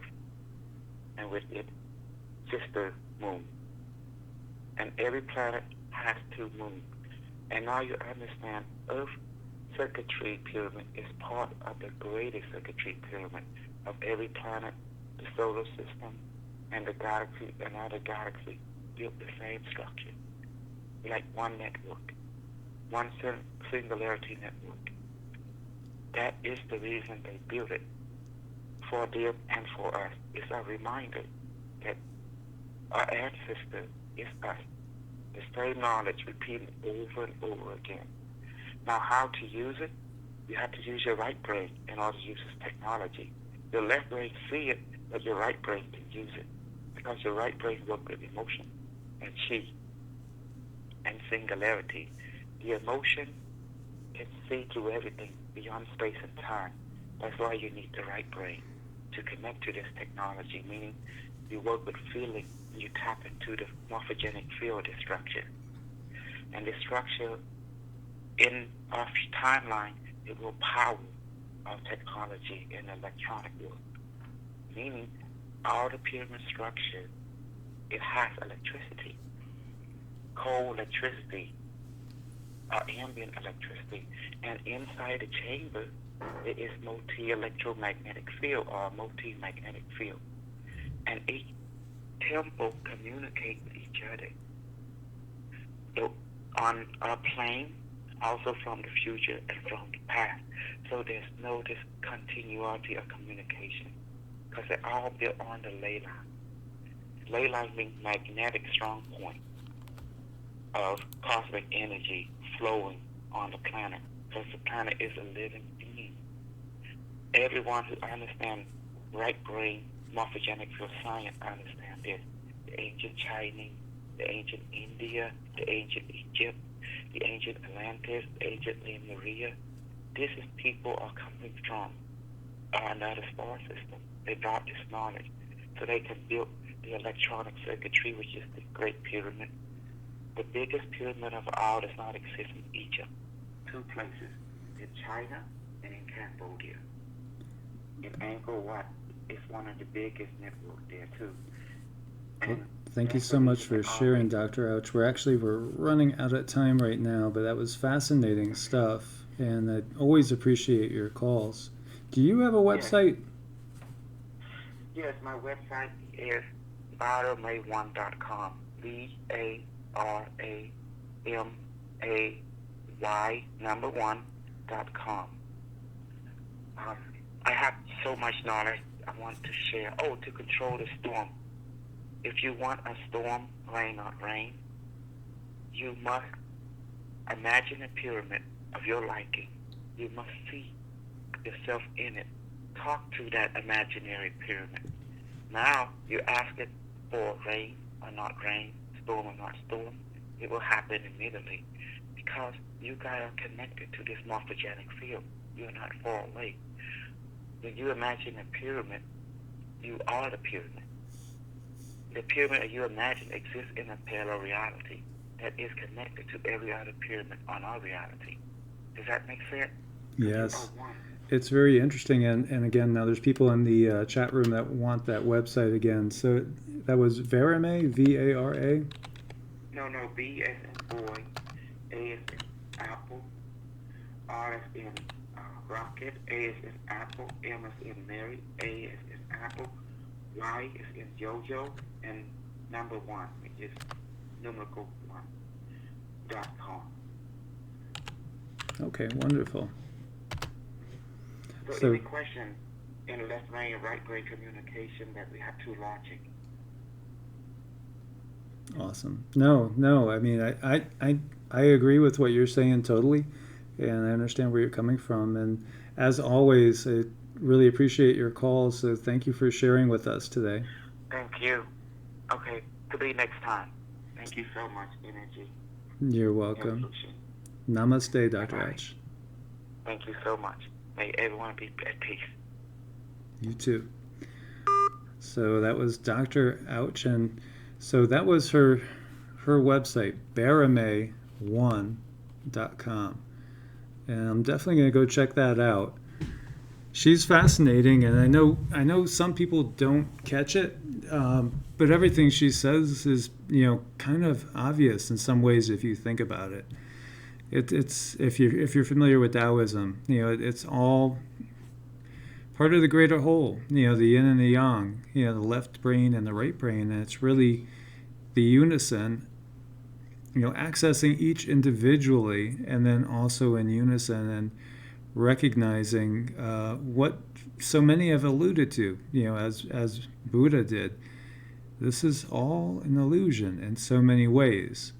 And as the scientists are saying now, it looks like we live in a hologram. And as I shared with you guys before, check out the book, The Holographic Universe. It's been around for, I think, probably 15, 20 years now, and it's great. And again, there's nothing more real than mind and thoughts. And so I'll leave you on that note. Thank you, everybody, for joining us once again. Appreciate everything there. Sorry about the issues with Skype and Revolution Radio. And thank you, everybody in the chat room. You guys are awesome. And I look forward to seeing you guys all again really, really soon. God bless, my friends, and namaste.